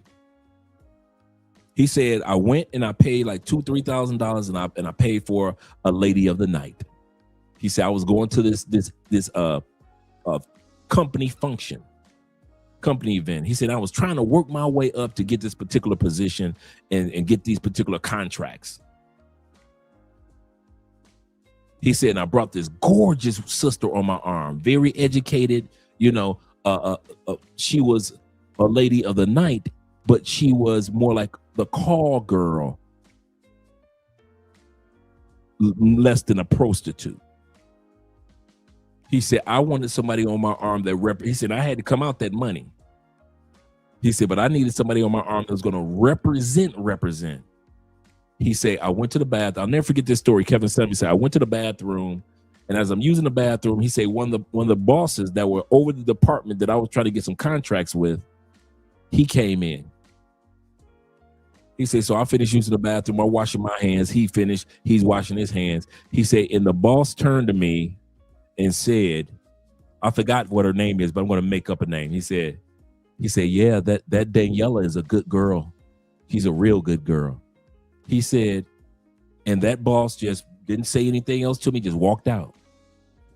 He said, now Daniela was my date. Like, once again, I'm making up this name because I forget what Kevin Samuel said her name was. He said, but just in that millisecond, my boss, who's married, knew my lady of the night. Kevin Samuel said, come Monday, I'm getting all type of contracts for all type of work from that department. Attractive women give men status. Yep. So some of you guys remember that story. Attractive women give men status, whether you want to realize it, acknowledge it or not. It does push you up. People don't see your bank account. They don't see your car every room you walk into. Your car is waiting outside in valet, right? So they don't see your car. You shake somebody's hand, but they don't see the expensive watch yet. Who do they see with you as you're walking? Your girl. Your girl. I'll tell you this, there is no way in the world, if I was, I remember this. Let me go with this story, then go back to the video. I remember I went to one of my closest friends was Dominican, right? My boy Domingo, shout out to him. Him and his wife were getting married at that time period. So we're in a room, and I mean, gorgeous Dominicans. Now, remember, I'm living in Tampa at this time period. So all these beautiful Dominican women, her people, his people. And I walk in with my wife at that time period. And bruh, even the bride turned around as if, who was that?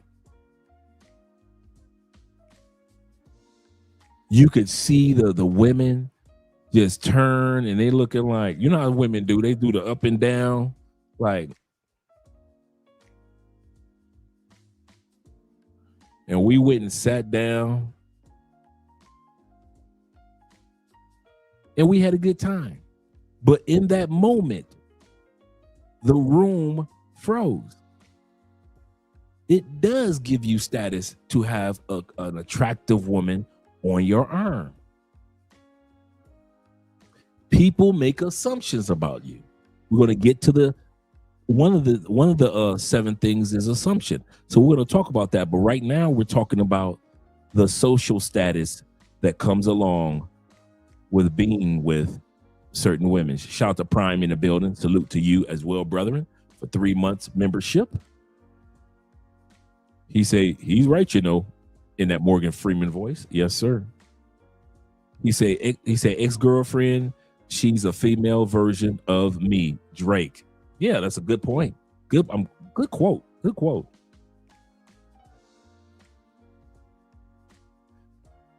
Will says this. He said, shout out to William been in the building. He said he's also a simp for the Mally, the black men hater. Maybe I'm dipping into somebody's conversation. I think I'm dipping into somebody's conversation. I think, shout out to my brother Shade in the building. Shade Tree. He said, I remember him telling that story. Yep. He knew that beauty presents status, and it is what it is. And us mere mortals, we may not want to accept it, but it is what it is. If I'm going to get on a plane going to another country, you better believe she's going to be very attractive. If I would be doing that and I was a single man. He said it's an awesome feeling when you can turn that room and freeze frame it. Yeah, she loves it. Yeah. Yeah, and they love it when the ladies look. It's kind of funny. When you with an attractive woman, they don't care if the men are looking. But when the ladies are looking, that's what makes them feel good. Oh, it's also Anton's panel. Oh, yeah. Anton just been putting his foot in his mouth lately. I kid you not. Ooh. I mean, like I said, he should just use some of that money to buy some shut the F up tickets. I mean, lessons. Let's continue on, gentlemen. The number one status symbol has never been how much money you have, how big your house is, how many cars you have. The number one status symbol is and will always be how hot your wife is. It don't matter what your net worth is.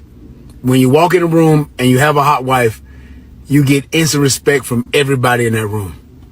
So many men will be like, we don't care. Give you the popular answer. I'll take the beautiful idiot, though. Really? Absolutely. Do you think most men would take the beautiful idiot? Yes. Any man who's dealt with women, whether they be attractive or unattractive, they know that for a fact. People treat you different when your lady's unattractive. They treat you different? They treat you, yeah, they judge treat the man different? They judge you based off your lady. I've got a friend of mine. He's a fit brother. He is a brother that owns his own home, very successful in all his endeavors. He's produced movies. He's written books. I mean, my boy has done it. This is my dog. And he's only got mad at me one time in our brotherhood. When I told him, I ain't never seen you with an attractive woman. I say, every woman you bring through this door looks like a fat bag of trash. Boy, he was hot. I can't believe you said that to me, Dre. I said, I can't believe you hurt my eyes with the women that you bring through here. I say, man, you got the looks. I say, you economically stable. You got the resume. You own your own home. You got your own, and you ain't got no kids. I say, you got everything that every woman would want. I say, and you always bring the fattest, ugliest chicks through the door every time I see you with a chick. Oh man, that ain't right. And I said, it is what it is. And just like the brother just said, people treat you differently when you are with an unattractive woman based on the scale of who you are. So if you want them just regular hood dudes and you with a fat chick, ain't nobody tripping. Ain't nobody judging you. We kind of expect you to be with. But if you are a guy that's flying to Thailand, that means that you hold at least some form of economics. Most of us, every once in a while you find some grifters, but most of us, right?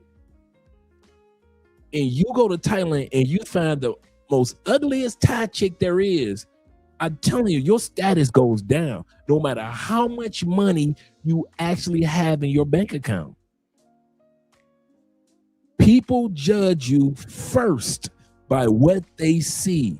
If you're going to DR and getting with regular Dominican chicks and not a hot Dominican chick, you are judged for that. You're judged for that. If you're getting with you're in Brazil and you're getting with a Afro-Brazilian and she's below the standards of most Brazilian beauty, you're going to get judged for that. Don't think that you can be with a below standard woman and have a pocket full of money and money in your bank account and gold chains around your neck, and people aren't going to look at you from a lower standing point. You can't do that. Societies throughout human history have always looked at attractiveness as a status. So if you are a dude like this and you come to Colombia and get with a woman like this, people see you like this. Don't you ever think because you got a gold chain on, you got the new Jordans, and we see you with this unattractive piece of trash, that we gonna look at you like, yeah, you doing big things, player. We see you with the Jordans that ain't never came out yet. Ain't nobody thinking like that. Nobody's thinking like that. You could be the flyest looking dude. You could be the freshest looking dude. But if the type of women we see you with, we going like, your status goes down. And I've seen too many dudes do that. I've seen too many dudes do that. It just, if I don't say it, don't worry about it. Somebody else has already been showing you that.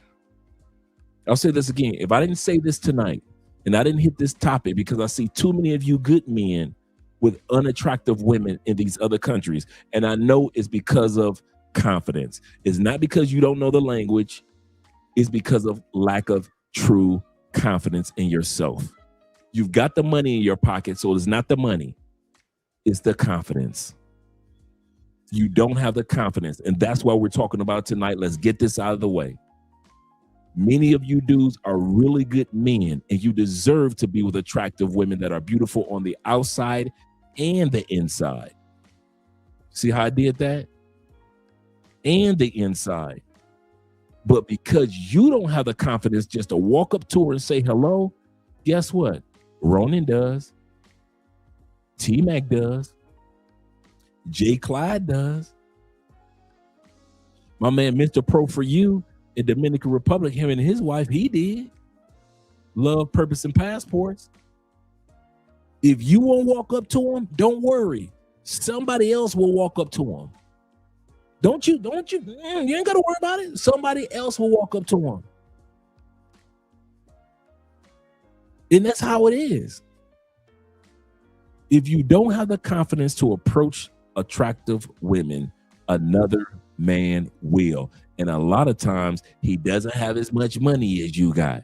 He may not be as tall as you are.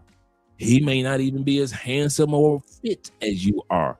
But because he had the confidence to say hi, hello, he got the hot chick. And you keep coming to DR with these regular looking chicks. And you got the money. Shout out to my man. Another man, AMSM, a man serving men. He say, what's up, Dre? He say, we made them upset. Hey, I didn't realize how sleepy I looked on that particular episode either. But that was funny. I like how you did on TikTok and on Instagram. Yeah, you had them hotter than fish grease in the comments section. Talking about the fat girls, fat girls. Yeah. That's not true. Yes, it is, ladies. It's true. It's true. Nobody wants you except for during tax season and when it's time to cuddle up in the winter. Mr. Really Doe in the building. Shout out to you, brother. It's a 504. He say a lot of dudes don't want to work on themselves. That's a good point. They think having money is all they need overseas, and that is a myth. I want to say that now. I've lived over here long enough, and some of you guys have lived in Asia long enough to contest or confirm that that is a myth.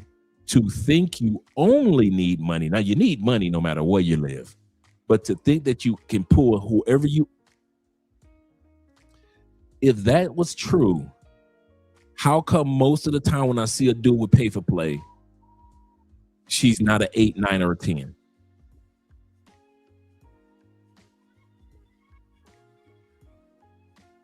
It's rare I see a dude post a photo with a pay for play and I'd be like, damn, I see your work, player. Rare. So even with the money and all you're doing is transaction, you ain't even got to get to know her. Most dudes don't even approach the hot pay-for-play chick. Every time you turn around, they're getting drugged by some regular-looking Colombiana that ain't nothing special about her. And most of us guys be looking like, You got drugged by her? Is that what drugged you? You mean you let that right there rob and drug you? What is wrong with you? And I own 3 businesses back home, 22 apartments, and a partridge in a pear tree. So you own all this stuff back home. You got all this money, and you got drugged by that? By that? So having money doesn't mean that you got confidence. Doesn't mean you have confidence. He is 100% correct with that one. 100% correct. Let's go back to the video, gentlemen. Let's get back to the video. Let me shut up for a minute. Absolutely. What you mean? She's a reflection of you. Okay. So if you have an unattractive woman, and you say you're in a business setting, right? You bring her around, they're gonna look at you like you don't make good decisions. Wait. You're saying if you're in a business meeting and your woman comes in and she's unattractive, they think you don't make good. What if she's smart? Men don't do a lot of business with men who are like, who that's your thing. Like you have 4, 5s, and 6s around. You can get a lot more opportunities as a man from other men if they know that you're a guy that brings around a nice atmosphere when you're around. True. Like you, the guy that all the women like. Yeah. He's gonna get some opportunities based off that. Men judge men based off their woman. If a guy comes in and his woman is stunning and she looks beautiful and classy, all of a sudden, I'm like, what does that guy do? Facts. Who is that guy? If a woman is showcasing some level of disrespect to her man, I have less respect for that man. That man gets talked about behind his back. That man gets invited to less places. That woman may even get more advances from people that he called his friends. Women have to protect their men. So much of it comes down to how she is when he's not around. A lot of times women think, hey, if I'm not right with my man, there's certain things that I can do because I want to do this with my girls or because this is how I feel. Women must consider at all times, is this the right thing to do if my man was around? And if it's not, then it's best not to do it. Here's the thing. High value men are rare. Attractive women are not. You're a dime a dozen. Hear what Kevin said. High value men are rare. Attractive women are a dime a dozen. We have to start treating them as such. We as men have to start being comfortable with the fact that attractive women are a dime a dozen. We, as my brother mentioned earlier, come from a country to where we have a scarcity mindset. If I lose this one with these dimples, I don't know when I'm gonna get another one. If I lose this one with this small waistline, I ain't never had a girl with a waistline that small. Back in the States, all the girls I got, they got big waistlines. I got to hug her like this. Man, if I lose her, I ain't gonna know what I'm gonna do. And she can tell. I'm gonna say this again. She can tell you're scared to lose her. She can see the insecurity of you being afraid to say no to her, to correct her, to help direct her. She sees you're afraid to do that because you think if you say the wrong thing, you're walking on broken glass around her. And if you say the wrong thing to her, you're going to lose this hot chick. Instead of telling yourself, so what? You know how many hot chicks I lost and how many hot chicks I walked away from? I've had hot chicks walk away from me, and I've walked away from hot chicks.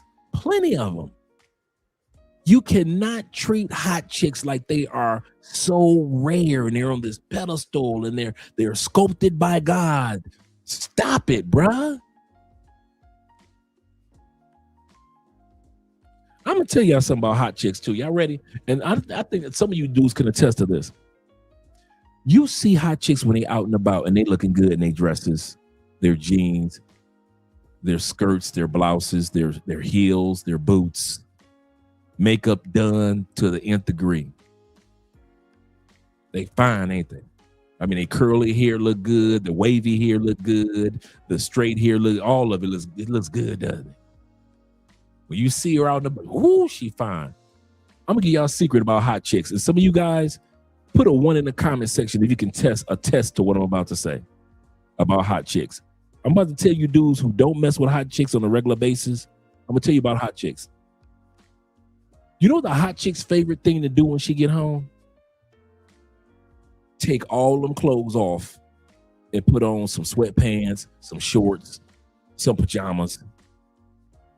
If you think hot chicks when you see them in the mall, when you see them at a club, or you see them, if you think that that's how they walk around at home, you ain't never been with no hot chick. Bruh, hot chicks wear glasses.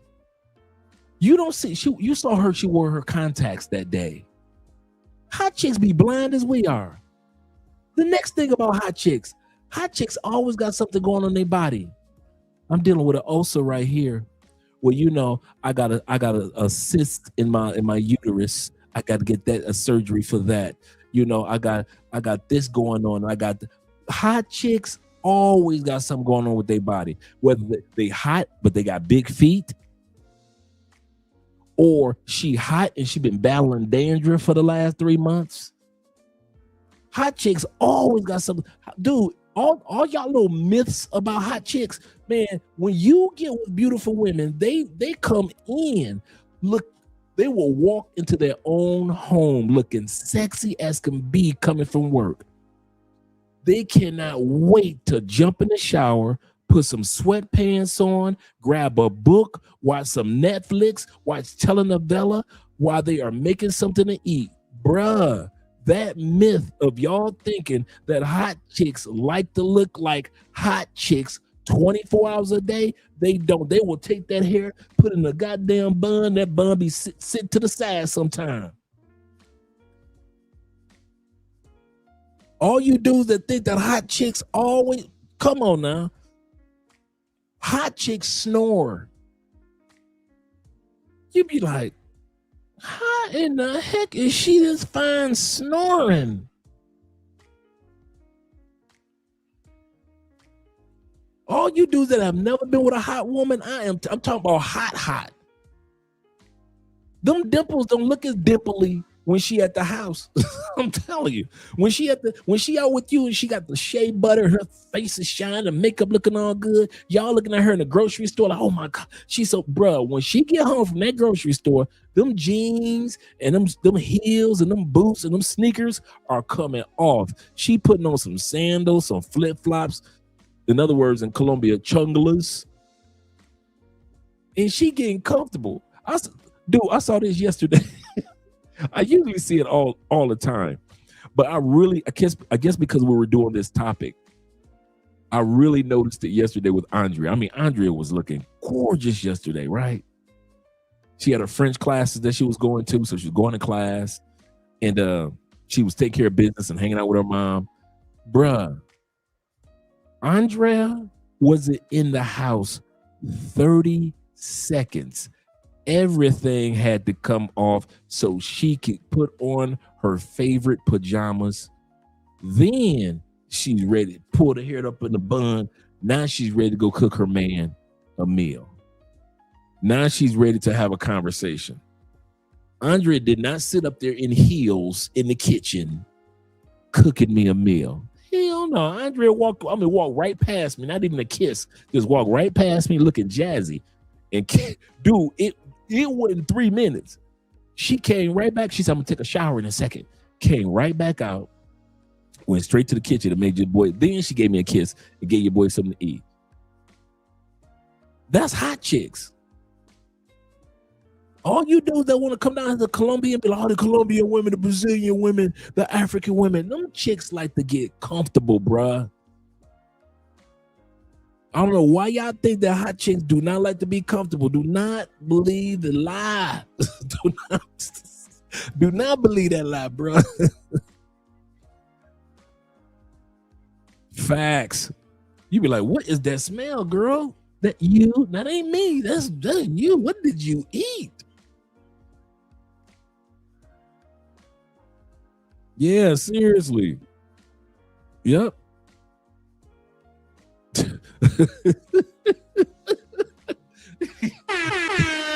You You ain't lying. You are not lying. Yep, with the big shirt with the mustard stain on it, and it's just chilling and be happy as can be. That's the part.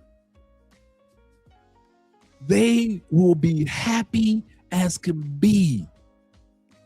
They love looking good in public, but dude, when they come home, they're like, man,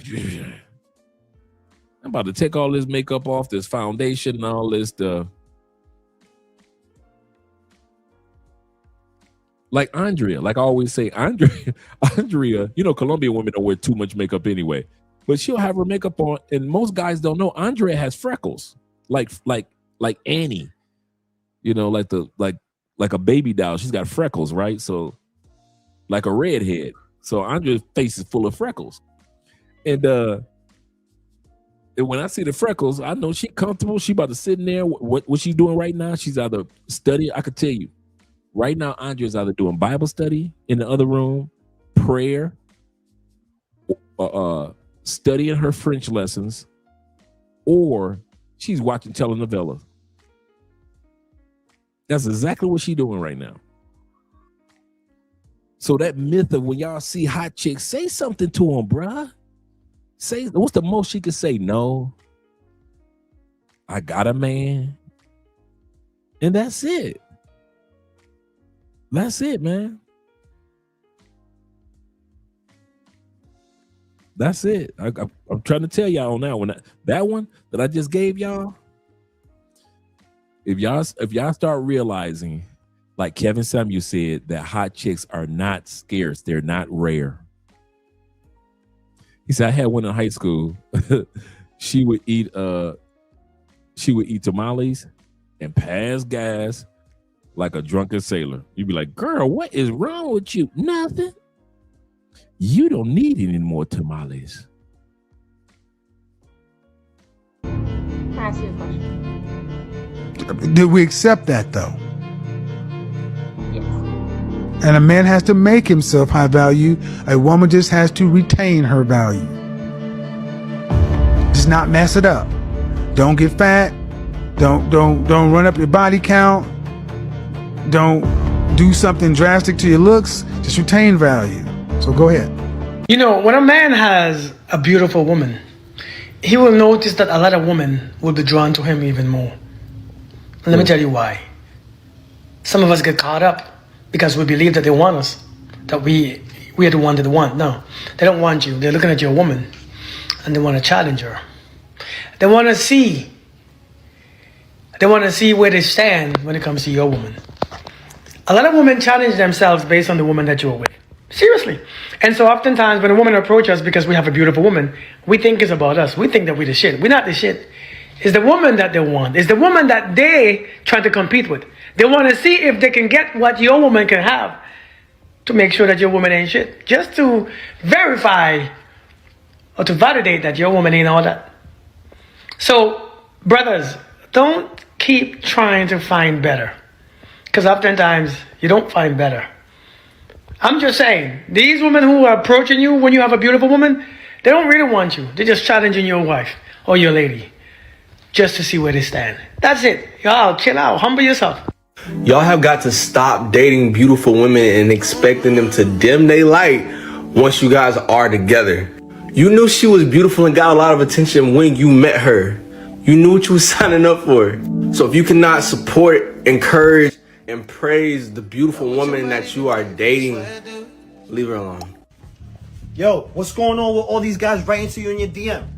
Ain't you in a relationship? Yes, I am. So who's your man?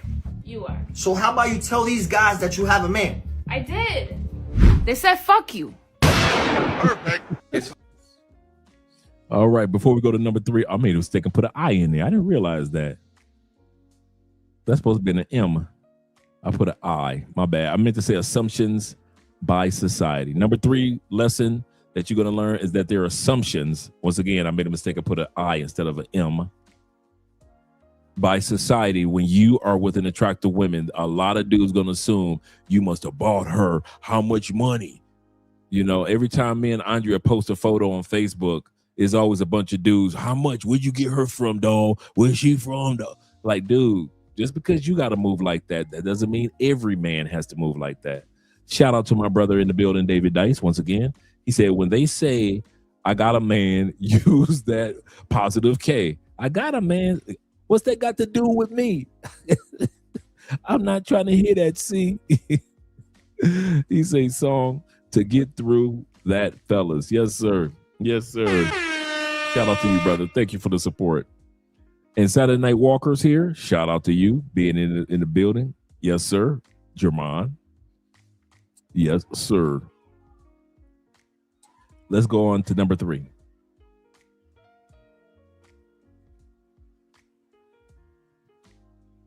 Hard dating a pretty girl. Every time I walk into a room with my girlfriend is hot, bro. She is way too pretty for me.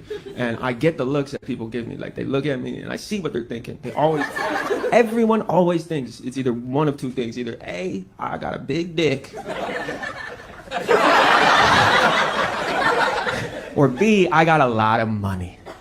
Yeah, nah. And no one ever thinks the real thing, what it could be, you know? Maybe it was her traumatic upbringing, you know? Maybe her dad was an asshole, but we capitalized off that shit, you know what I'm saying? My girl's dad hates me. One time he sat me down, he's like, you are not good enough to date my daughter. And I was like, I know, bitch, it's your fault. A lot of you niggas are not used to dealing with. Know what's going on? Why it froze? Pretty women in the shows, bro. Look, I just left the gym. I went to the little. Give me a second. I want to bring that back. Fault. It's a lot of you.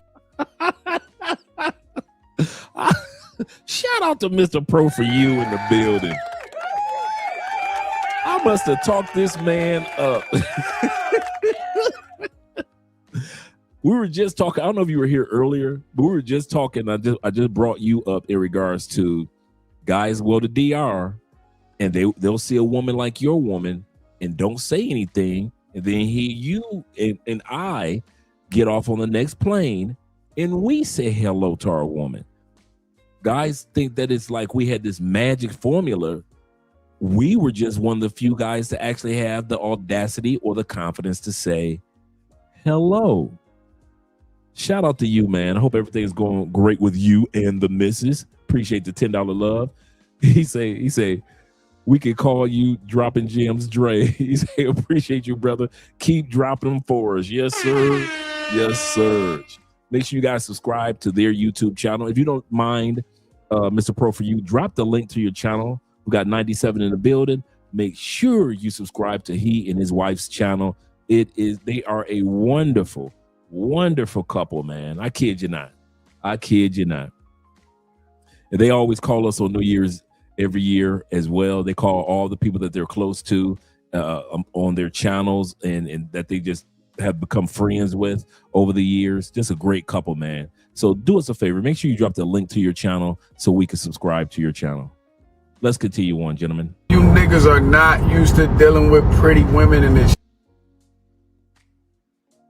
Know why that froze? Let's see if I move it ahead. That's not gonna last, bro. Okay, let's see. Let me bring that down and then bring it back up. Maybe that'll last. You're too insecure. You gotta finish. Okay. By me and her looking at each other. We didn't say shit to each other. You're not used to having a pretty ass woman. She's gonna feel your insecurity and she's gonna leave you. You know, we don't talk about the struggles of having a pretty girl. Like somebody that has a face card that's just like a 10. Like, oh my. Okay, let me bring this down. I'm gonna bring it back up. Let me take it completely down. Let's see where we are. Okay, I see that. And then I'll remove it from studio. And then I'll bring it back up. Let's see if that helps us out. Let's see if that helps us out. Let me bring that back up.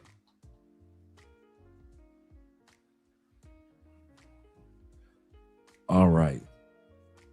So let's go back here. And more. Here. Let me tell you why. Or to validate that your woman ain't all that. So let's go about right here. Let's see if that helps.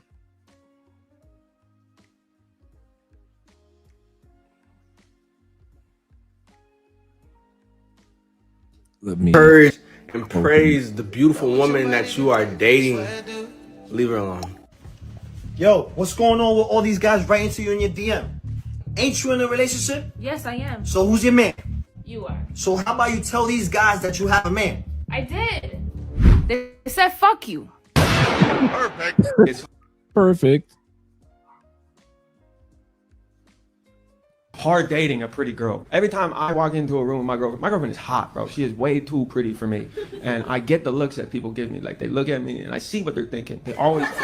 Everyone always thinks it's either one of two things. Either A, I got a big dick. Or B, I got a lot of money. Yeah, nah. And no one ever thinks the real thing, what it could be, you know? Maybe it was her traumatic upbringing, you know? Maybe her dad was an asshole, but we capitalized off that shit, you know what I'm saying? My girl's dad hates me. One time he sat me down, he's like, "You are not good enough to date my daughter." And I was like, "I know, bitch, it's your fault." A lot of you niggas are not used to dealing with pretty women in the shows, bro. Look, I just left the gym. I went to the little hibachi spot or whatever to grab some food. I look over, the waiter is talking to the motherfucking shorty. I look over, she look at me. I check the build out, it's calm. Nothing more, nothing less. I see old macho, mean, bean, green head ass stand up and look at me. "What's up? Nigga, what's up?" And wanna walk like this. That's not gonna last, bro. That's not gonna last, you're too insecure. Yep. That's another sign of dudes that are insecure, when you feel threatened by other men unnecessarily. When you feel like when you go into the club, somebody's gonna take your woman. You feel like somebody's gonna walk up to your woman if you go to the bathroom in a restaurant. If you go to the other side of the gym, somebody gonna holler at your woman on that side of the gym. Some of you are making being with attractive women harder than what it needs to be. It's not that hard, guys. I kid you not. I kid you not. Attractive women are probably the most down-to-earth women you will ever meet. Once again, we're not talking about the party girls or the young wild women, or we're not talking about the pay-for-plays. We're talking about very attractive but good women that you good men are looking for. And I kid you not, they are extremely down to earth. I've had good women say to me that they met guys and the guy would say, "I didn't know you was cool like that." And the female would be like, "What do you mean you didn't know I was cool like that? I've always been cool like this." It's just that people assume when they see me that I'm this type of female, but I'm really that. A lot of times people make mistakes when it comes to attractive women. They assume the personality because she may be looking like, "I don't want to be approached at the moment." But I'm telling you, they're very open people. Shout out to the Fat Out of Love from my brother Lafargus. I hope Lafarge. Shout out to you being in the building, brother. Glad to see you here with the $5 love. This is a great topic for tonight for us to talk about as well, gentlemen. Shout out to K being in the building. Mr. Sager himself. He say, TBH, he say the most attractive women I've met have been nice. True. Absolutely true. Let's continue on. But like he said in this story, he said, I glanced over, I saw his woman. She glanced over, looked at me. He said it was never a look of like, "Yeah, I want you." But in you dude's mind, you think if your woman looks at somebody and somebody looks at your woman, "Oh, he must want her." Bruh. Everybody. Can I say something that some of you dudes that have attractive women understand? I want to say this again. This is to you guys that have attractive women, whether it be wife, girlfriend, what have you. There are men out there like me that can appreciate what you got and can be happy for you. There are men that will look and see what you have and be like, all right, player, I see your work, and keep it pushing. There are men like me. We aren't gawking at your woman like, dang, she fine, dog. Man, if you walk to the bathroom, I'm gonna get. That's in your mind. Most men, not boys, men see you with your girl, and we look alike. All right, player, I see your work, and that's it. You insecure dudes make it more than what it is. It's not in your girl mind. She didn't create the insecurity. It's not in my mind. I didn't create the insecurity. It's in yours. You're not used to being with a beautiful woman, and you create all these situations and scenarios in your brain, because men are visual creatures inside and out. And so now we're visualizing something that's not. Dude, most dudes that look at your woman and look at you, they're looking like, I see your work, player, do your thing. And that's it. Ain't nobody coming up behind you, knocking you upside the head like a caveman and dragging your woman off. That nobody's thinking like that. Only you think like that. And for some of you guys, that's why you don't get with attractive women, because you think everybody's going to want to take her. Everybody's going to want her. So I might as well just get me a regular chick that nobody wants. So enter the fat girls. Some of you dudes are handsome men, successful men, good men. I don't know why you got that big ass woman on your arm. She is all of 317, 402, 298. She put one foot on the scale. The scale just says Hulk smash. It don't even put no letters or it don't put no numbers up. It just say Hulk smash. If she put 1 foot on a scale.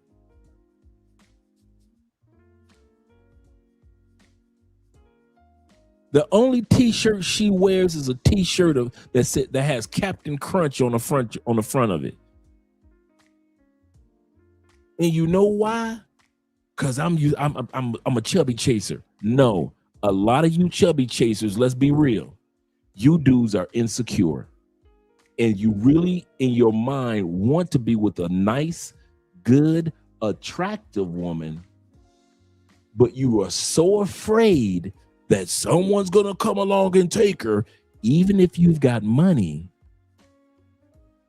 that you go ahead and get with the fat girls.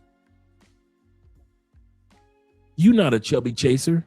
You just scared to be with an attractive woman that you really want to be with. Let's be real.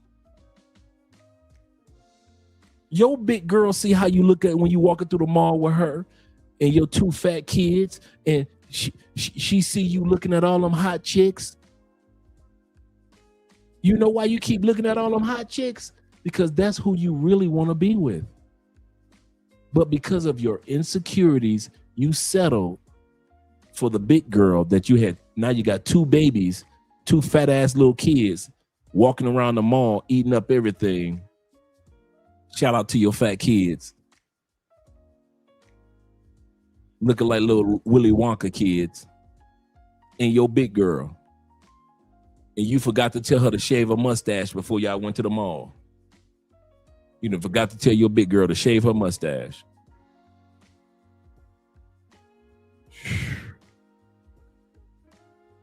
He said, brothers, get it how you live.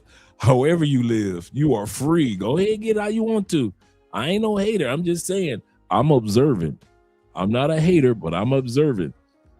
He said, Andre, he said, got me rolling with the fat girl commentaries. I'm just saying, a lot of dudes ain't no chubby chaser. They don't like big girls like that. And this is not like I said in the last episode, this is not a commentary against 4-figure women. It really isn't.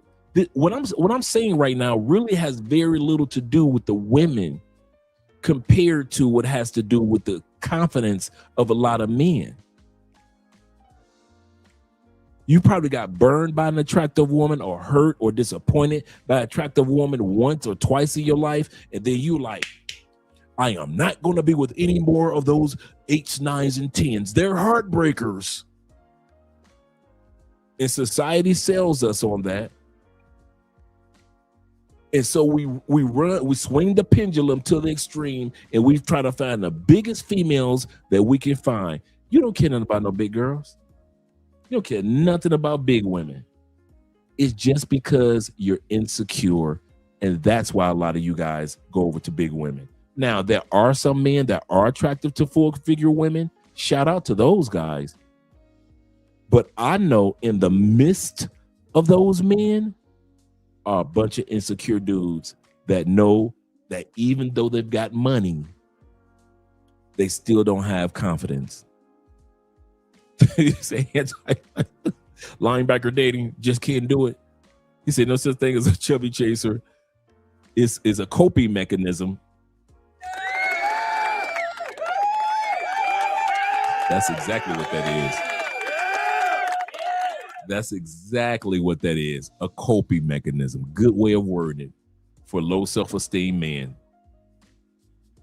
When Colombian men ask me why I'm in Colombia, I tell them to get away from big girls, big girls, big girls, big girls. Yes, sir. Let's go back to the video. Let me shut up for quite a bit. You got offended by me and her looking at each other. We didn't say shit to each other. You're not used to having a pretty ass woman. She's gonna feel your insecurity and she's gonna leave you. You know, we don't talk about the struggles of having a pretty girl. Like somebody that has a face card that's just like a 10. Like, oh my God, bro, the struggles it's not for the weak. It's literally not for the weak. Like, you gotta be solid with yourself to have a real pretty girl, because you're dealing with at least 100+ dudes every day. It's like 100 in the morning, try to talk to her. 100 at lunchtime, try to talk to her at her job. And then when she comes home, like she goes to Walmart or something like that, that's another 100, right? So that's 300 a day, dude, just trying to get with her. And it's like, you just got to have that mentality. If y'all locked in, you should know, like, she's not going nowhere. But it's still back in my head, like, damn, like, I know dudes be trying. I know they be trying. And they don't even care if she got a boyfriend. Oh, can I get your Instagram? You can't have an Instagram? You can't have friends? Like, I already know the game, bro. I already know the game, like, for real. Back up. Back up, because for real, I'm not letting this up. I'm not letting this up. This is a 10. This is a 10. You think I'm going to let this go? Number 4, the haters. Let's look at the women hate. Let's go back for a second. You will have. This is a 10. You think I'm going to let this go? You're going to have some haters.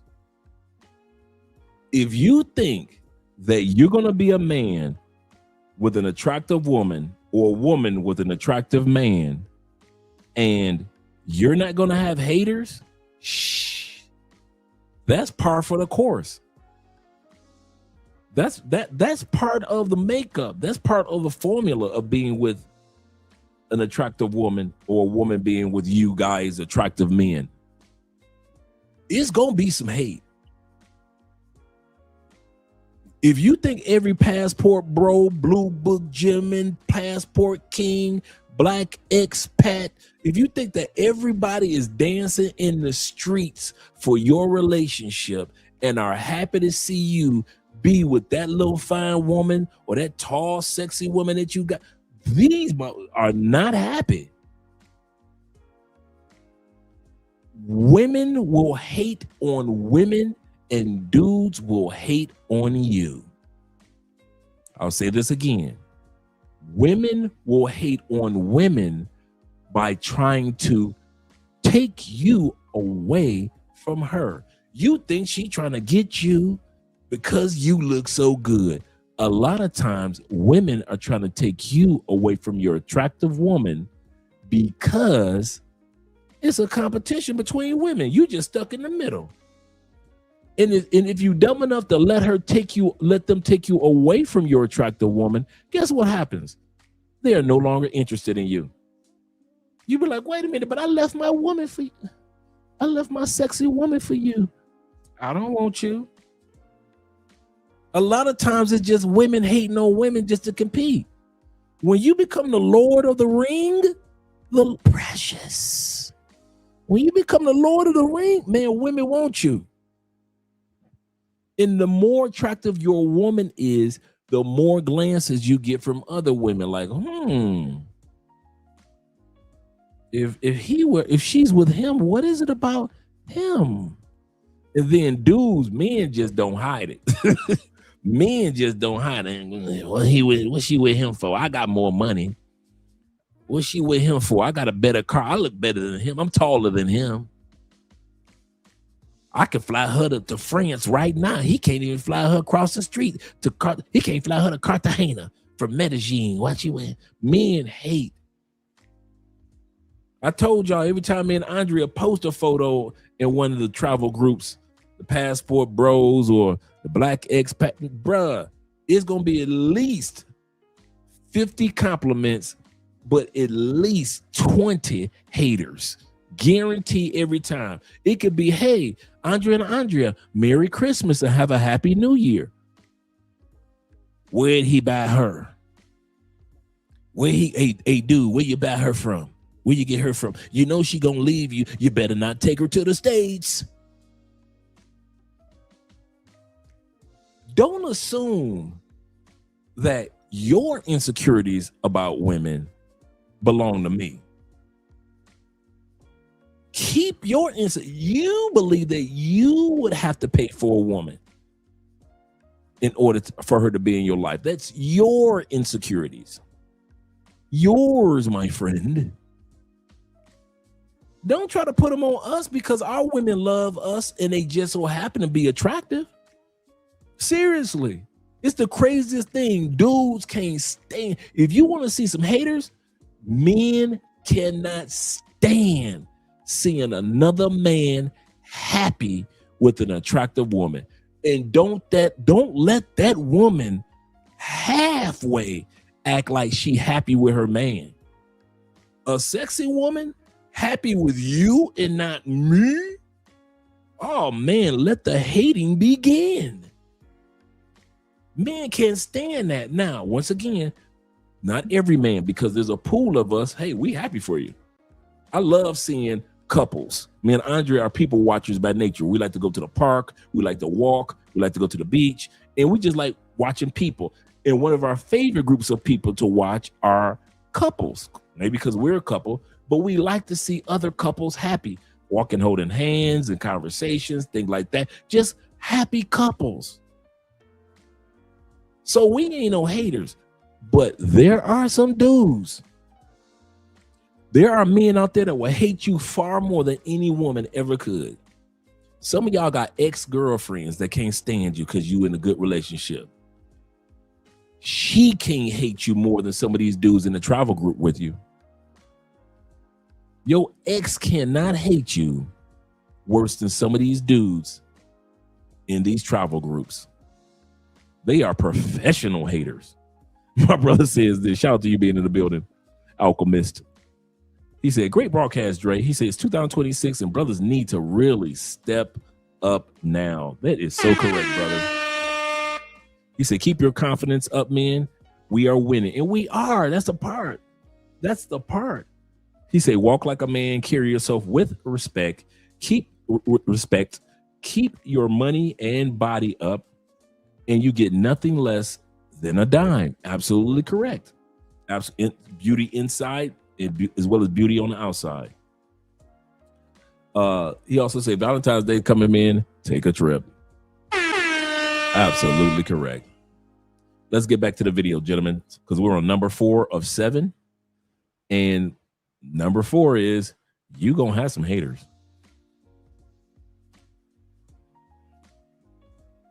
Let's look at the women hating on her. Look at her, making fun of her. Now the mom's judging. Now they're making fun of her walk. Look at all because she has what? A nice outfit and tacones on, which are some high heels.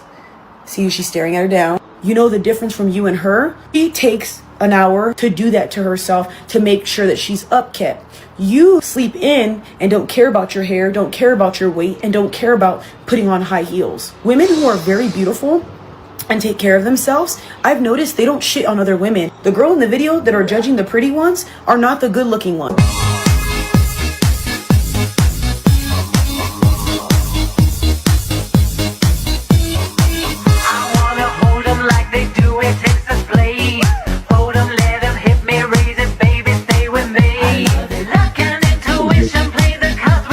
I'm going to bring this one back, and I want you guys to just look at all the ladies.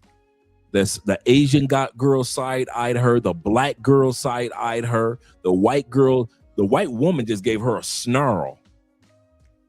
She's literally standing there minding her business in an airport as an airline stewardess. I'm going to bring this back.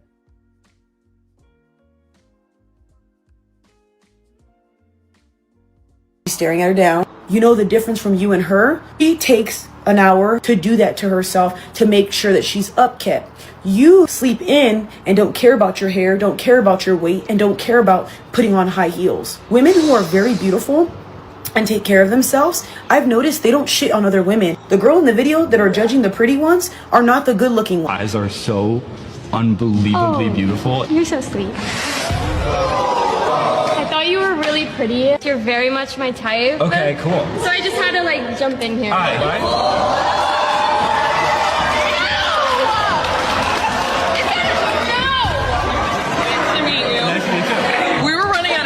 I was like, Yeah. you give like, have you seen Euphoria? I want to say no, but yes. Okay, you give like Nate vibes, not like personality, but look. Now, let me tell you the reason why all those girls just start chasing him, wanting that guy that's sitting over there.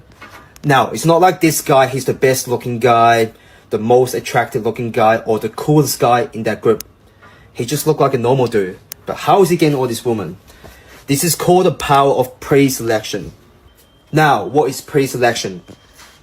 Now, what's so amazing about this video is, as you can see, the more woman chooses that guy, the more higher his pre-selection go up, which make him way more attracted to all those women that's sitting over there. That's why you see all those girls, as soon as one of the girls starts stealing him, and the other girls start chasing him, you can see at the end, all these girls start fighting over him, you know? And he just look like some normal dude. It's not like, there's nothing special about that dude, you know? He'll just sit there yapping. But anyway, if I can give you guys one tip to attract any woman, it's pre-selection. So next time when you go out,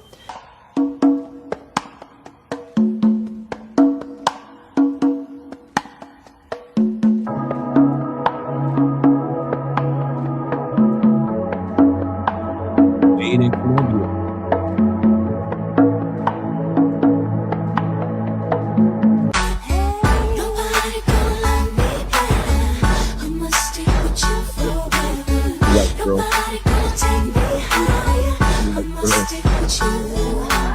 Ever since I was a kid, I've been legit.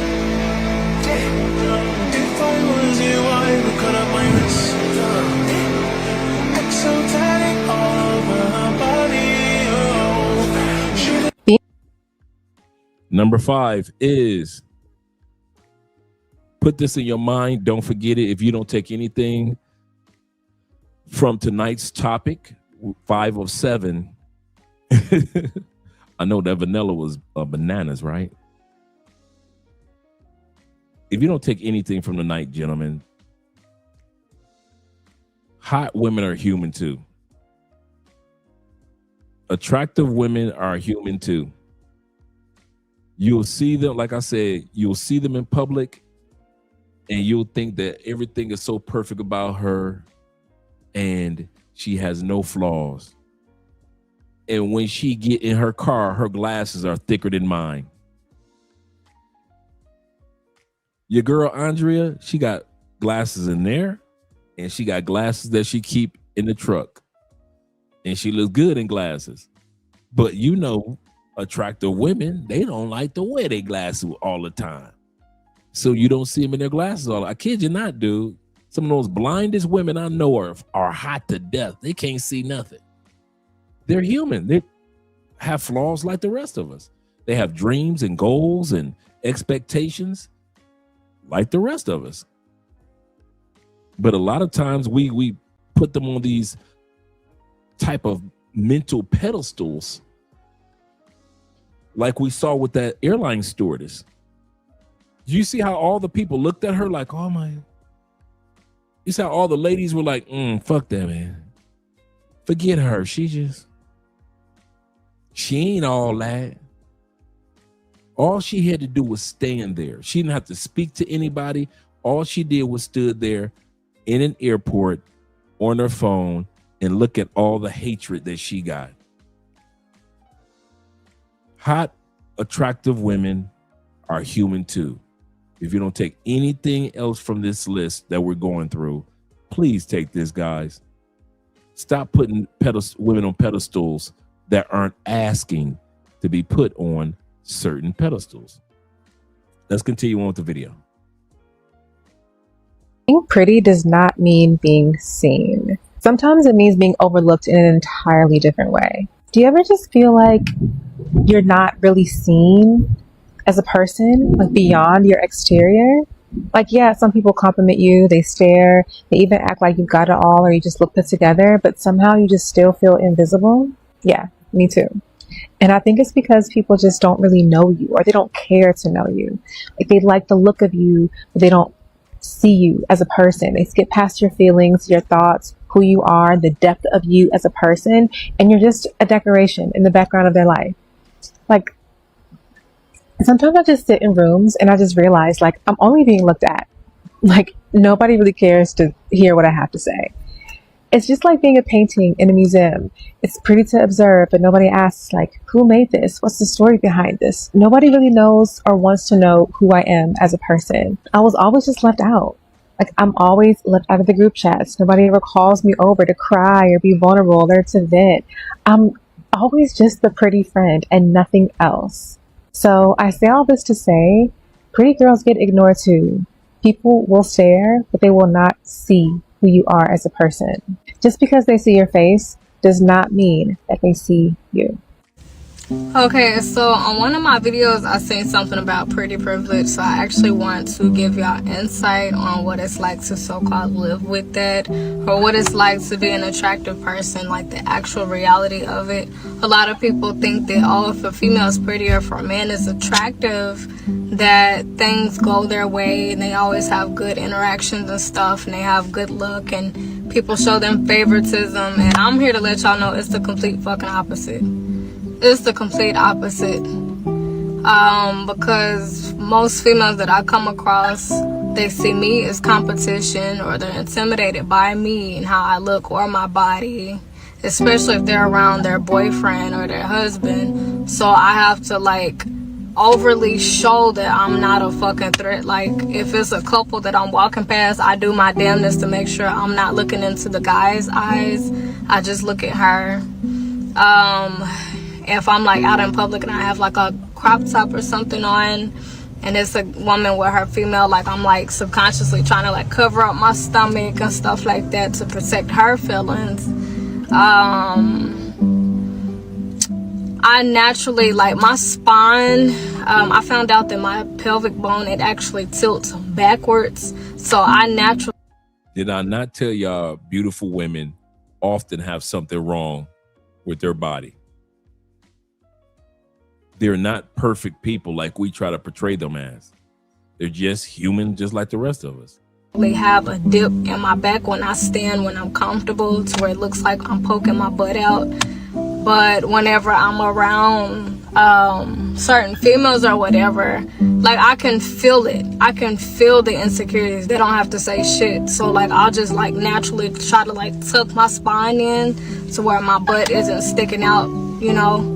But pretty girls and attractive men are lonely a lot of the times for the exact same reasons. Pretty women and attractive men a lot of the times are never really approached because people are intimidated or they feel like you are out of their league. A lot of the times it has everything to do with someone's self-esteem, and they may look at you, a pretty girl or an attractive man, as if they are out of their league, so they won't even attempt to try. Or they will be thinking that you already have a bunch of girls talking to you, or if you're a woman, you already have a bunch of men talking to you. Being a pretty girl or an attractive man can make you look like you're unapproachable. I hope all of this comes off the right way, because I'm just trying to get people to understand. So, pretty girls and attractive men can tell when you want to talk to them, and we can also tell when you are in. Where is my man at? Where is my man at? I hate to make my entire life about relationships, but where is my man at? He's living his best life, staying away from entitled, modern women such as yourself. The heaviest loneliness beautiful women carry is not about lacking people. It's about lacking safety. You have been surrounded, but not supported. You're visible, but you're still unseen. People admire you, but they don't want to protect you. Like, all those compliments are real, but that doesn't mean that they care for you. And this creates a trauma that looks like independence on the outside and emptiness on the inside, because no one teaches beautiful women how to navigate friendships that are strained by jealousy, insecurity, and silent comparison. I really feel bad for the pretty women out here. It's really not the life that you guys think it is. When you meet a dude, they always assume that you just have a whole bunch of dudes just lined up waiting to talk to you. So they're like, oh, I don't want to be another dude in line. The whole time, all the dudes are thinking like that. So there's literally no line. It's like, y'all know the bystander effect? Like when something happens and there's a bunch of people around and everybody just thinks that the other person is going to do it. That is literally the plight of a pretty girl. And that's why they say that pretty girls are lonely girls, because everybody just always assumes you got someone else. People just love to romanticize being a pretty woman, that life comes so easy for you and you get everything in life that you want, which you certainly can, but it can also be a very lonely life. If you're a pretty girl, you need to stop scrolling and watch this video. Pretty girls seem to be some of the loneliest people. It's usually something that's embraced, fly solo, do your own thing, be in your bag, whatever. But did you know that it's bad to be alone? It's not good not to have friends. Honestly, the issues don't come from the men. The issues come from other females. Okay. Bullying cases in the workforce, 86% of them are female. 86% of bullies in the workforce are female. Against female. So I have nothing against male champions of change. They've always opened doors for me. They've always created opportunities for me. Often the men would be roaming around in groups talking about sport, right? I don't know anything about sport. I just was curious. I was like, oh, tell me about it. Like, why are you so passionate about it? Why do you support this team, etc., etc.? So I didn't pretend to know anything about football or rugby. I leaned into my femininity instead of trying to be one of the boys, because I'll never be one of the boys. Yeah, and it was refreshing to them. It was a change, and they liked the opportunity to teach someone something, to flex their expertise and knowledge in a particular area. We do tend to place a halo on beautiful people, where beautiful people, because they're beautiful, that tends to color our perceptions of everything about that person. Are women more likely to trust a beautiful woman or a woman that is less stereotypically beautiful? Women would undoubtedly see a really stereotypically beautiful woman as being somebody who's more of a threat in terms of intersexually, right? This person might be able to have better access to mates and maybe might even be attractive to your mate. And obviously that's problematic. But on the other hand, there's a lot of research that shows that we do tend to place a halo on beautiful people, where beautiful people, because they're beautiful, that tends to color our perceptions of everything about that person, where we tend to think they're more virtuous and kind and all of these other things. And so it's an interesting question, and one that would need, research to sort of parse out the differences. It's an evolutionary thing. Women would compete for men, and that's how we would survive. We can't go and hunt and gather ourselves. We'd rely on a man, and the strongest, best man we would take from another woman if we had to. So it's evolved in us to be jealous of each other. This is why I think feminism is a bit of nonsense. It's like girls supporting girls. All these feminists I've seen that say that, all it takes is for one guy that they both like for them to throw girl code out the window. I don't know. 100%. It's honestly one of the things I hate most about women. Honestly, we are each other's worst enemy. It's like we think that some other woman is like our competition. We don't think of them as a sister or somebody that has had to walk in the same shoes and has had to deal with some of the things that we all deal with because we're all women. You know, the one thing I'll say about men is that men tend to come together. Women, we are the worst ones to each other. We be tearing each other down in the worst ways. That is such a hard thing for me to accept and receive, which is why I started Power Up to begin with, because I wanted more women to come together and support each other just as aggressively as we tear each other down. It's sad to me. Men react negatively to attractive women. Yes. Why is that? Men auto negative assumptions about beautiful women. I just seen a group of girls. There's 3 girls, 2 Caucasian, and 1 was black, my skin color. So the black girl was like, "Oh my God, you're so tea," and I'm like, "Thank you. Your skin is beautiful." And I feel like she kind of felt awkward in front of the 2 white girls that I complimented her skin, saying it was beautiful. But you need to know in front of everybody that your skin is gorgeous, black and beautiful. Like, don't ever feel awkward around anybody just because they're not you. Like, your compliment is for you. All right. Number 6 is the treatment tax. How people are treated you and how people treat her.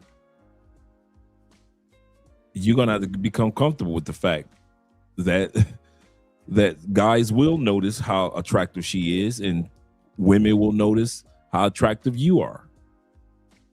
It is what it is. You can't sit back and have her. It's kind of funny.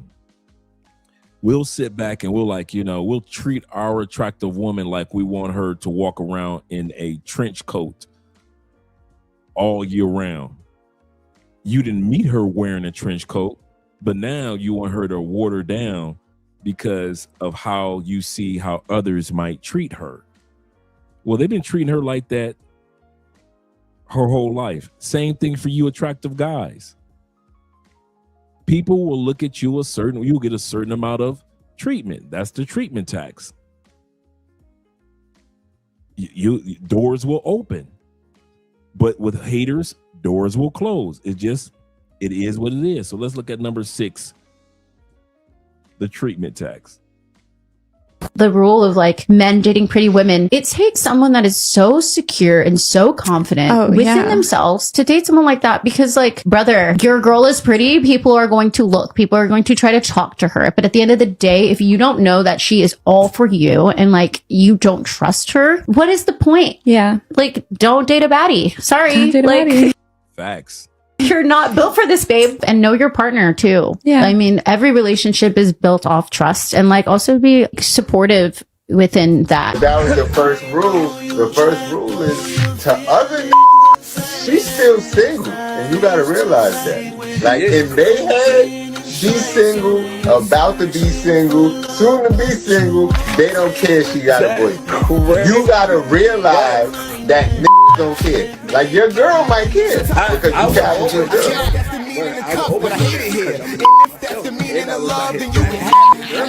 Right, you gotta realize. When you date a 10, there's a certain price that you're going to have to pay, because typically those women are very insecure. Those women don't necessarily have built like a backbone to them. So you're constantly going to be battling with her ego. You're constantly going to be battling with building up her self-esteem, because she has never been told no her entire life by a man. So if that's what you want, then that's what you got to deal with. Same things with guys. Like, the majority of them who have not had to work a day in their life to get self-esteem, they are going to be very insecure, and you're going to be babysitting that for a long time. So that's the price that you pay for dating a very beautiful woman. What do girls find attractive that guys do or whatever? Confidence is so huge. Confidence is ginormous. I mean, like, real confidence. Not like, oh, walk in the room and I'm that guy. I'm the best guy in the room. I'm just that guy. Like, no, I mean, the confidence that's... I mean, the confidence that's, like, so indisputable that you don't have to say anything or even check yourself in your own brain when you walk into a room, because you just already have that instilled in yourself. But those are two different energies. Like, girls can tell the fake confidence over time versus the real confidence. I was about to, that was literally our next question. How do you be like, what's the difference between cocky and confidence? How do you guys tell? Because like when y'all describe it, it sounds like one guy walks in and another guy walks in and one guy has like a golden aura around him radiating confidence. Like, I don't understand how y'all tell the difference between confidence and cocky. I don't think there's ever really a way to tell things off the bat, but time will always tell you exactly who a person is. Okay. And you, like, as someone who is confident is not going to do certain things or go about certain things or react to certain things a certain way. All right. Now we've been looking at the 6 rules. Now we're on number 7. Hotties come in flavors. I purposely showed you guys videos while the you know, throughout the show of very attractive women walking, relaxing, posing, and a lot of you guys will say, "Man, those are attractive women." And when we talk about women that are 8, 9s, and 10s, we often talk about women that have the exterior beauty, in which we are familiar with, like what I've been showing throughout the video. Very attractive women physically. Hot women come in variety, guys. The women that I've showed you throughout the night are not my type of hot chicks. I'm gonna say this again. The women that were just walking, or while, you know, like that, and I was using them for B-roll, that were just walking or modeling or posing, those aren't my type of hot chicks. For many of you, you smash them. See, there's a deal between me. I would, as a single man, if I was single, smashing a chick. I smash all them chicks, but to spend time with, those aren't my type of hot chicks. Hot 8, 9, 10, 7s come in variety. So for you guys who stereotype hot chicks, I want to let you know now. I'm going to show you that attractive women come from different walks of life. So if you're not looking for the woman that got her pants or her behind hanging halfway out, that's not me either. I could never be with the woman that dressed like the women that I just showed you throughout the video, with the body outfits on and going on Instagram and showing off their. That's not me. And for many of you, it's not you. So the last thing that I want to mention to you guys is this: that attractive women come in varieties. And some of the women I'm going to show you are more like the women that I'm attracted to or would be attracted to if I was single. You're so pretty. Why are you single? Looks have nothing. We're going to start off with the hot nerd chick. Give me a hot nerd chick all day long, with the thick glasses, that like anime, that like Pokemon. Give me the chick that like Comic-Con. She got a comic book collection. Give me the chicks that like to play. If she play Madden better than I can. Give me the chicks that like the hot nerdy chicks that like her little telenovelas. Give me them chicks. Y'all can have all them chicks with their butt sticking out. Give me chicks just like this, the educated, nerdy chick. She been reading books about stoicism. She's got a scholarship to Michigan, you know. Give me the nerd chick all day, yes sir. Cosplay, yes sir. To do with it, babe. You have to have a personality, okay? Because if I randomly say wubba lubba dub dub and you look at me like this, I'm out. I'm out. If you come to me and say, babe, I don't know what's wrong with this. I can't get it to work. And I look at you and say, well, honey, did you set it to W for Wumbo? And you look at me like this. I'm gonna just walk out the door. I'm not coming back. If you don't have a Pokemon collection, I'm out, babes. If we can't go to car shows together, I'm still gonna go. She said, if we can't go to car shows together, I'm still gonna go. That's me. Give me the nerdy chick that likes to go to car shows. You're just gonna have to deal with it. If you think cosplaying is weird, just leave me alone. She said, if you think cosplay is weird, just leave me alone. Hey, you caught that Rick and Morty, huh? You caught that Rick and Morty. Yes, sir. If you don't know who Majin Buu, Kakarot, Sukuna, Nezuko, if you don't know any of these characters, I'm not interested, honey. Fellas, y'all be sleeping on porky women. You know the women, the type of women y'all would call dorks, right? Y'all be sleeping on them. Don't be the most funnest women. Like, don't be like the girls that you would not expect to be classy and all that. Like, when I say classy, right, the shit y'all look at as classy on the internet, to me, classy is you're down to earth. It's a level of class that a woman would have if she's down to earth. Like, baby girl, you gonna go skating with me? You gonna go ride a skateboard? That's classy to me. You feel me? Like, don't let that glassy shit fool you, bro. And the stereotype is true. You feel me? You want a freak and a best friend and a smart nerd. All it, man. Get you a girl with glasses, man. I love dorks, man. Any issue like anime, that's the one. As a quirky girl who fully embraces herself, I've learned that people with quirky minds make the most unexpected connections. There's probably a way that you think and the way that your mind works that goes against the mold. For me, this highlights itself as a sense of passion. And whenever you express passion, it comes across elevated, it comes across bold and magnified. Utilize this as your reminder that we do not need another wannabe it girl. I love people who are original in their thought process, and I am drawn to those people who have a high level of curiosity for other people, for this world, for the things going on around them. And those are the things that we need more of. And I think that our quirky minds naturally live in this space. Don't know who needs to hear this, but the freaks are not in the club. They're in the library. They look innocent. Sometimes. Paper Route called it. Paper Route called it.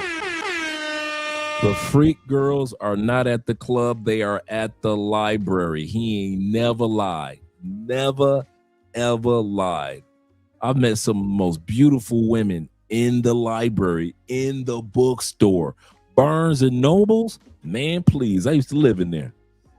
Dude, y'all think I'm playing? I lived in Barnes and Nobles. Lived in Barnes and Nobles, man. The bookworm chicks, the hot bookworm chicks, man, y'all ain't ready. Y'all want them other chicks that I showed you earlier with their butt hanging out. See, y'all like them hot chicks. Me, I like a sexy nerd chick. That's what I married. I knew who I was going to marry. My wife is taking, like I say, she's taking French lessons. Give me the nerd chick.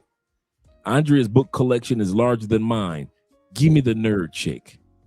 Andrea likes recipes, going to church. Give me the nerd chick, bruh. Give me the attractive nerd chick that you assume that she a party girl. No, she ain't. She watching telenovelas and cartoons and going to Comic-Con. Yep. For real. For real. I let the rest of you dudes. He said, let me get a nerdy Latina or Snow Bunny, Asian. Yes, Lord. Yes, sir. Yes, sir. It's intimidating. Sometimes you might think that you don't want to approach them because you might be too filthy for them. Let me tell you this, you're not.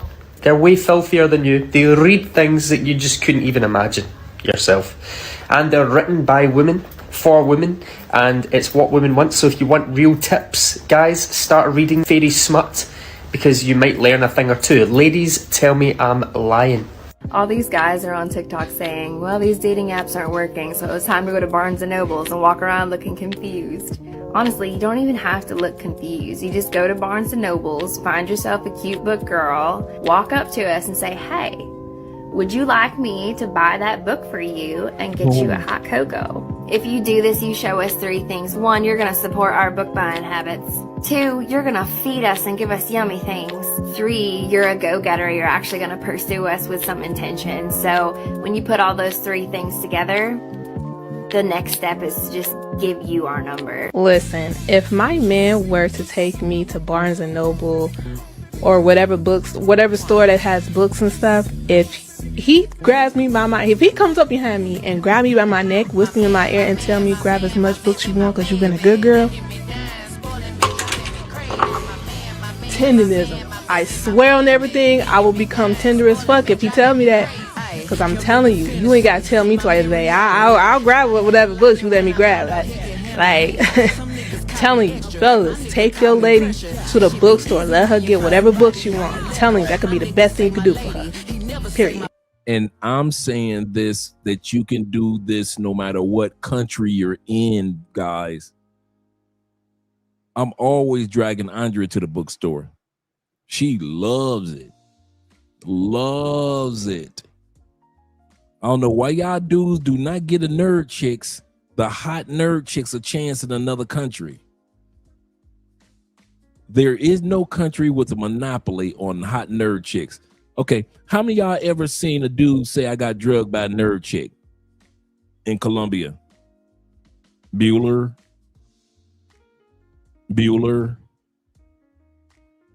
So nerd chick, okay, had bookworm chicks. Ain't nobody ever said they got drugged or robbed or scammed or kidnapped because they was with a bookworm chick in Colombia? No. What about in DR? They ain't never got no fights, no arguments with homebody chicks. They no fights, no. They ain't never got scammed in DR by a home. So why do y'all keep ignoring the women that will not rob you, scam you, drug you, rob you, delete you? Why do y'all keep ignoring these women? I'm trying to find out. See, I'm not stupid enough to have it. I'm gonna tell y'all something. Before I got off the plane in this country, I knew what type of chick I was looking for. The attractive nerd chick. You know why? Because them the ones I liked in the States. The nerd chick, the bookworm chick, the homebody chick, the somewhat sporty chick. She's not just into fitness, but she likes to watch football. She goes to basketball games. That's her thing. She's a true Philadelphia Philly fan, a true Philadelphia Eagle fan. She's a true Baltimore Raven fan. She's got the outfits. I like chicks like that are nerdy about something. So I knew when I came to another country, I'm looking for that country's version of a nerdy chick. I don't care if she nerdy about horses in Colombia, the nerdy horse chick.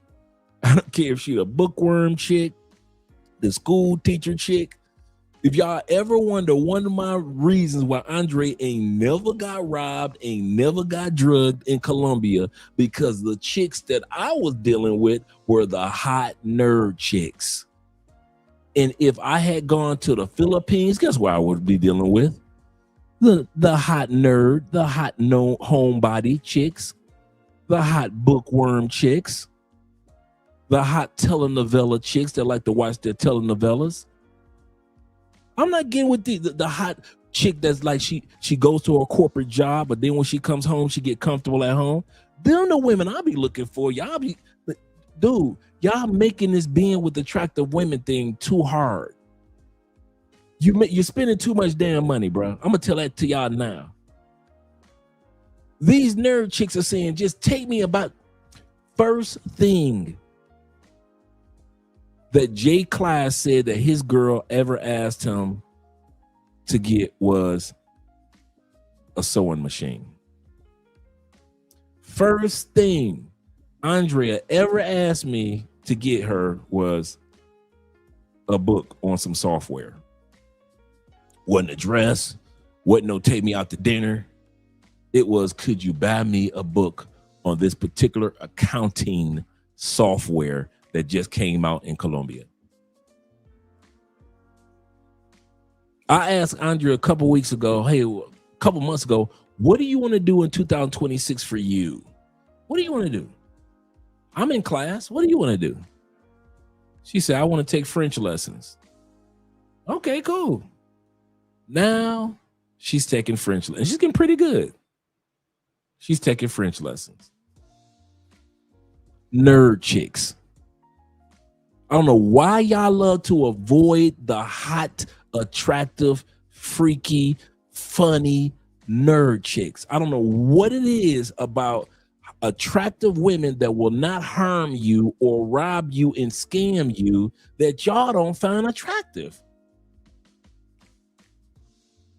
I don't get it. What is it about women that like to be homebodies that y'all don't get? Do you need everybody to go out to the clubs in Medellin?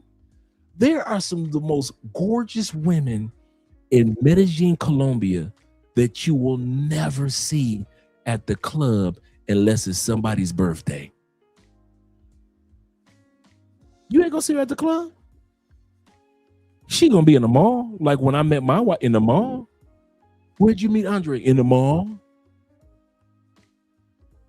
And looking at, I knew I wasn't gonna meet Andre in no club. She'll go out to the club unless she's with me or with the family or a special occasion with her girlfriends. But other than that, I wouldn't have had a snowball's chance in hell meeting Andre in a club on a regular weekend. There are women in Brazil that will never drain your pockets. You know why? They nerd chicks. They got their own career. They ain't saying take me to the best restaurant. They say let's order a pizza and watch some telenovelas and be freaky. Can you do that? Can you order a pizza, watch some telenovelas, and be freaky? But for some of us, that's just too much. You mean you don't want me to go popping bottles at the club with you, girl? We can go party like rock stars. I got enough money. And a female will tell you, that's nice. Can I take you to a monument tomorrow morning? What? Don't you want to go over to so-and-so tomorrow? And then she like, no, I got a museum I could take you to. I don't do no new museums. And that's why y'all keep getting with them same chicks that keep robbing, scamming, and stealing from y'all. It's cookie cutter. It's easy. Y'all make robbing y'all dudes easy because y'all go for the same type of women. And then those of us that go to other countries and get the good women in Europe, the good women in Africa, the good women in Asia, you scratching your head like, how he get a good woman? Man, F him. He ain't all that, F him. And here come the hating. When these nerd chicks, bookworm chicks, educated chicks in these other countries, homebody chicks, like I said, can't wait to get home and take that outfit off and put on a pair of boy shorts or sweatpants. Y'all don't want them. And that's why sometimes I kind of harp on the pay-for-play dudes. When it go left, you ever wonder why I laugh? One of the reasons why I laughed, or when you dudes get robbed and drugged and wake up 3 days later, you want to know why I laugh right now? Because you didn't have to F with them when there was so many nerdy chicks that you could have been with that look just as good as she do, just as freaky as she is, and she would have sat back and spoiled you in your Airbnb, in your hotel room, and showed you a tour of the whole city. But here you go. You want to get something off the streets. And when that's something, or from the club, and when that something robs you, you want everybody to feel sorry for you. Hell no, I ain't about to feel sorry for y'all asses no more. I'm done with that one. If you do not want all these hot nerd chicks that I be seeing walk around all day, the gym rat chicks. The gym rat chicks are nothing but nerd chicks that like to go to the gym. No, gym rat, they get their bodies right so they can come out at night and do pay for play. Maybe some do, but not most. Not most. Most gym rat chicks go to work, get off work, come to the gym, leave the gym about 8, take their butt home. To do it all over again tomorrow. Some of them do 2-a-days before they go to work and after they come from work. And y'all don't say nothing to them. Y'all don't say nothing to these chicks. Yep, they don't even know how to do that AMSM. They don't even know how to go to the brothel for safety. He said, Andre can help you talk with French parfum artists. That's true. That's true. Hey, I ain't gonna lie. I'm excited now to go back to Europe this year. Now that Andre is going to be well versed in her French. You should call your show shout outs. Shout outs to everybody. Yes, sir. Shout out to you guys. Necesito libras. Sí. Libros. Gotta have the books, man. Gotta have that. Gotta have it, man. Get you a woman that's just, man, please. Y'all doing it backwards, man. Y'all doing it harder than I would have. Glad I ain't do it like that. I'm with the sister. Sister say, take me to a bookstore. You can get it. Number 8, read books. It is embarrassing not to read books. If I say to you, what's the last thing you read? And you're like, oh my God, I don't know. Please. It increases your empathy. It expands your worldview. It teaches you something. It improves your vocabulary. It makes you the most interesting person in the room if you are the most well-read person in the room at any given moment. She's a 10, book edition with Nico and Edric. She's a 10, but she only reads romance. I can't compete with her book boyfriends. Beat it. That's still a 10 for me. Yeah, that's still a 10 for me. I like romance. I don't really care too much about the genre. To... At this point, I'm just happy she reading. Yeah, it don't matter. And she can just tell me whatever the book boyfriend doing, and I can do that. I'm cool with that. Yeah. She's a 10, but she openly compares you to her book boyfriends. I can't do it. You're right. What is she saying? Is she like my book boyfriend do this and you don't? Yeah, like she'd be like, Damon would have took the trash out. That's a 7. That's a 7. Because what do you mean? I'm a real person. What do you mean? She's a 10, but she buys more books than she's able to read. I love her. Yeah, I love her. He said I love her. Forget the rating. I love her. Her debt is my debt. It's our debt. We're book debt buddies at this point. Yeah, but I'm like, how many books do you need? As many as we can get. More. Yeah. So now we can't pay the light bill because you chose to buy 2 full series as though you got 8 on your shelf. We can read by candlelight. She's a 10, but when she told me her favorite books of all time, none of them were written by Black authors. What do you even like about me? None is kind of crazy. Yeah, none is diabolical. I'm going to say a 9 because I do think it is a great opportunity for me to put her on to something. It's a great opportunity for me to teach her. And I feel good about putting my lady on to new things. I feel like it's a blank canvas. And that's the first experience that we can share together so I can paint that picture for her. It's definitely not a 10, but a 9. I agree. I agree. Yeah? You know what I'm saying? Because we don't know the circumstance. Yeah, exactly. You know, we don't know if she's new to book talk and she's only getting what's popular. Yeah, give her a chance. You know what I'm saying? Yeah. And like you said, like it's an opportunity it's my job for her to put her on. Exactly. You know? I'm telling her beat it. She's a 10, but she can't tell you what the book was about, though she just finished it. She break my scale. That's an 11.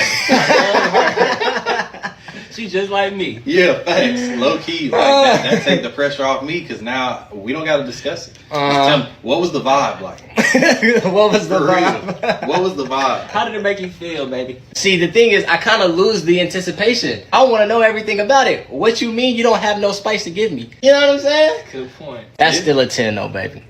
If you have a woman that's a homebody, that's respectful, that could care less about the nightlife and going out with friends. She's all about her relationship, her family, builds you up when you're down, loving, caring, trustworthy, doesn't act shady with her phone. She's silly, goofy, acts like herself in front of you. She's not all bougie and fake. Man, keep that woman. Take care of her, protect her, hold her tight. Cause trust me, they don't make them like that anymore. They don't. When it comes to me, if you can be sure about anything, I'm in the house, I'm in the bed, and I am not involved. So if you have a problem with me, you must be schizophrenic because I don't know who you are and I don't know what you're talking about. So you just single and fine, sitting in the house every night? Single and a homebody don't mix. It do not mix, okay? And I want to date. However, I do not want to go outside to meet people. And I'm quick to be on Instagram or social media like, this social site is not for dating, stay the fuck out my DM. But it's like, how else somebody gonna meet you, bitch, if you ain't outside? So it's really a catch-22 with this whole situation. However, I'm single with no kids, no man, no pets. A bitch is gonna be outside 2026. Holla at your girl. Here's why most pretty women oftentimes would rather stay at home. They would rather stay at home, chill, you know what I mean, rather than be out here in these streets, all right? And it may be reasons that you probably never thought of, but listen up. Number one, a lot of pretty women just value their own peace. Value their own peace, value their own time alone. They'd rather just be chilling at the house, watching their favorite show on Netflix or favorite movie on Netflix, cuddling with their cats. Simple. Number two, a lot of pretty women have been played. You know what I mean? Like a lot of times, the prettiest women, they get played the most, for real. You know what I mean? So a lot of them find solace and, you know, find happiness and peace with just staying at home rather than being played by dudes over and over again. And number three, a lot of pretty women get bombarded. They get bombarded, you know what I mean, followed, you know what I mean, by other dudes, borderline harassed by other dudes. Like, they ain't trying to deal with that. They just rather stay at home, in their home, at their crib, in their own peace, you know what I mean, in safety. Like shift part 2. Y'all want to know what I be noticing? Why do the outside goers get so mad when the at-home stayers, me, express that we would rather stay at home than go outside? Like, you can't even say that you're a homebody out loud without one of them going, nobody cares that you like to stay home and be bored. Bored?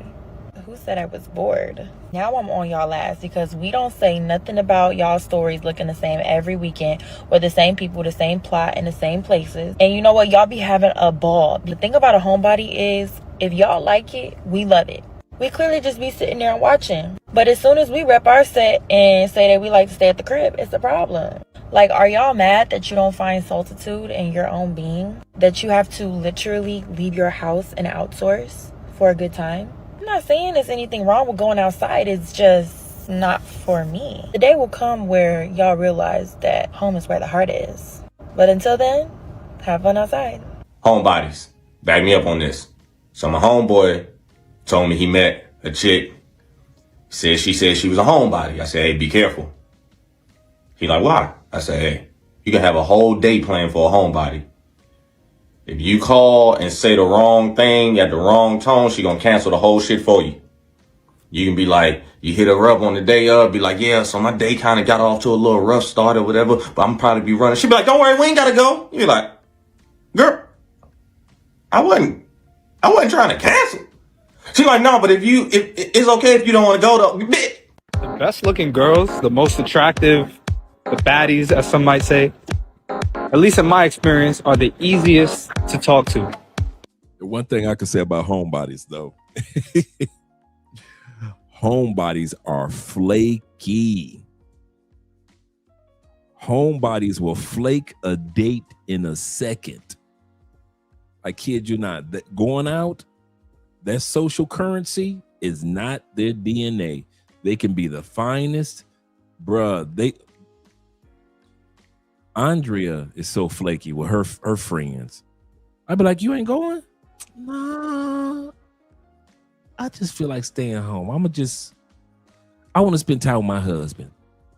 That's Andrea line. I want to spend time with my husband. Like we spend a whole day together. We always together.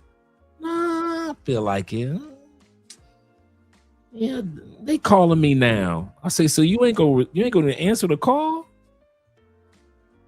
You think Colombian women are flaky? Man, a Colombian homebody is extra flaky. Extra flaky. A lot of times you thought it was you that did something to cause her not show up on the date. It wasn't you.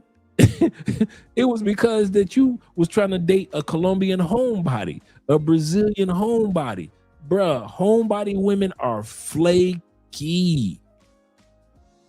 All it takes is just they change your mind like, I don't feel like it. I thought we was gonna meet up at so and so and so. Let's reschedule.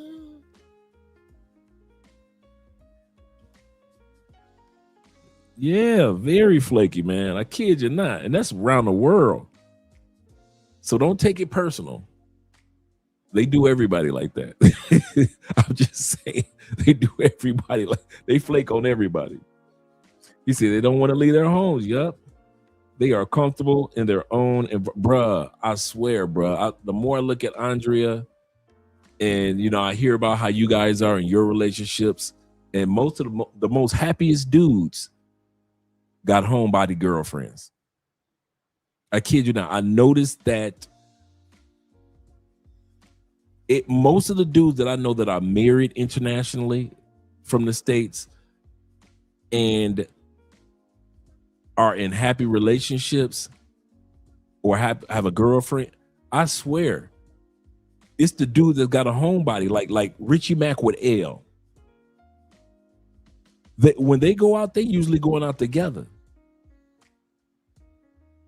Richie said, he said, my time of going out during the week is when I go play golf on Wednesdays.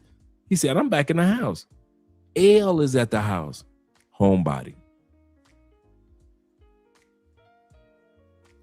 Me and Andrea are such homebodies. We have to schedule. For example, me, 0 milligram, and a couple of other brothers supposed to meet at the sports bar, Rico Richie, this past Tuesday, right? I get a message from 0. Hey Dre, I'm on my way. It's not far. It's because it's not far from where he lives. I'm on my way. I see you there in case you come.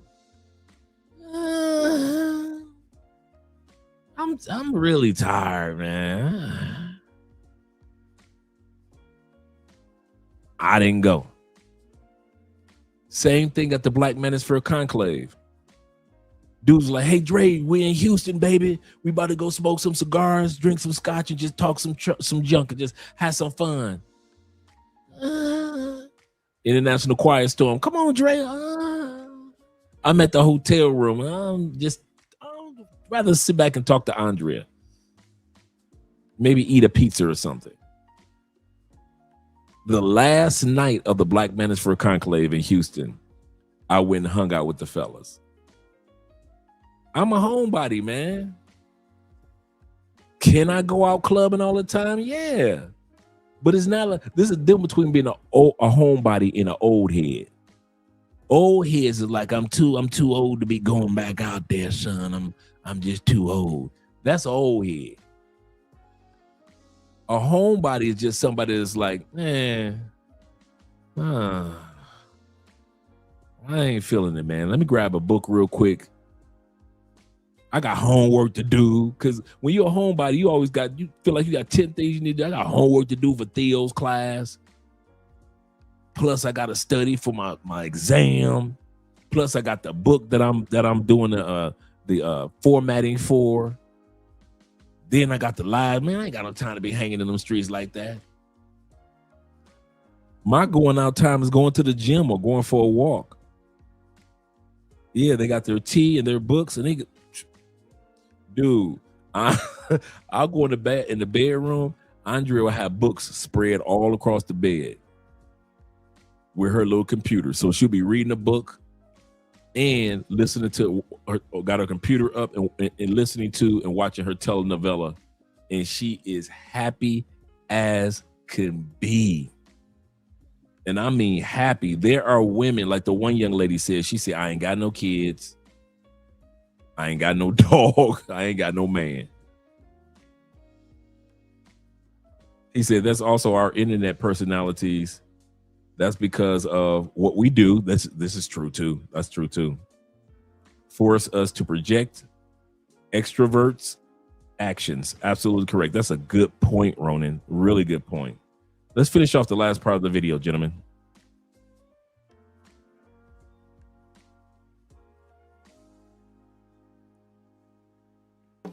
And let me offer a couple theories as to why I think that is.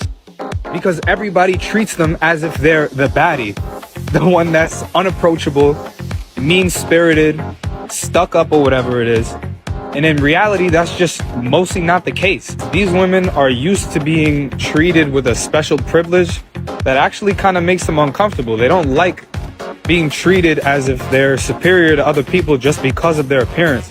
They want to be treated like everybody else. They don't like when women treat them with this two-faced facade of, I'm going to treat you a little differently because you're beautiful. And they don't like men doing that either. They don't like men being super timid, half-stepping, coming at them with this weird, like, hidden intention approach.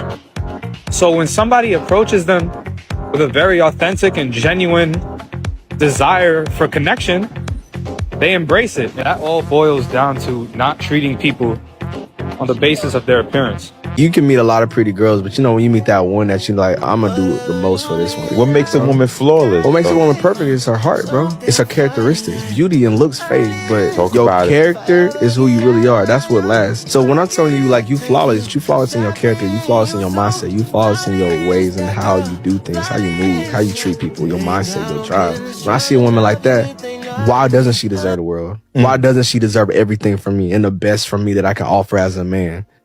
I ain't gonna lie to you. Everybody wants a bomb, a bad woman, until it's time to have a bad woman. You want that idea of her? Oh, she looks good, body banging. But then when she go out, you insecure. When people hollering at her, you insecure. See, having a bad chick, it sounds good, right? Until everybody in her DMs, until everybody's coming up to her, until everybody's hollering at her. You gotta understand, you gotta know, hey, she yours, this your chick, and act accordingly. Be secure. See, everybody wanna, oh no, blah blah blah. Nah, if that's your lady, then act like it. Like, you can't dim her light because you're insecure. You gotta stop that. You gotta cut that out. Having a bad chick ain't for everybody. But if you want one, act accordingly. I'm not saying let her go out and dress crazy and do all that other type of stuff. But understand, people gonna want her. Understand, people gonna go after her. All right. And now we are officially at the end of the video. And I hope that helped out. Tonight's episode helped out a lot of guys when it comes to attractive women in other countries. The brother was right. Don't dim her light. But I'll say this even more. Don't dim your own light. If you're into attractive women, be that guy. Like I said, I showed you variety of baddies, whether it was the intellectual baddie or the female that used her curves. The choice is up to you. But at the end of the day, don't dim your own light because you're afraid of the light that she has that might shine. Because she may be interested in seeing your light shine too. Let's get ready for some of these outros. I appreciate you guys being here with your boy. He said, I learned a whole lot. Thanks, Dre. I appreciate that, Nick. Yes, sir. Yes, sir. Let's get ready to enjoy a couple of outro videos.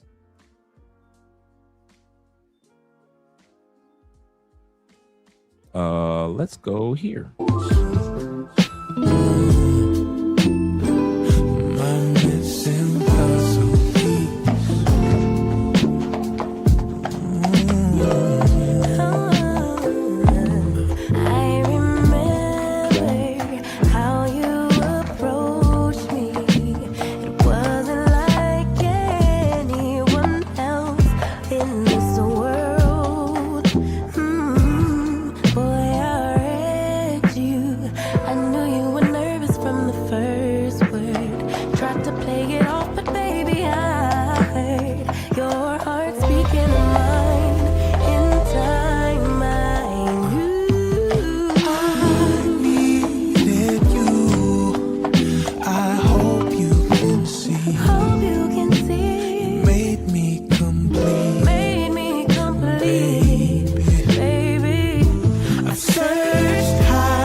cherish you, I'll cherish you, yes, I'll cherish you.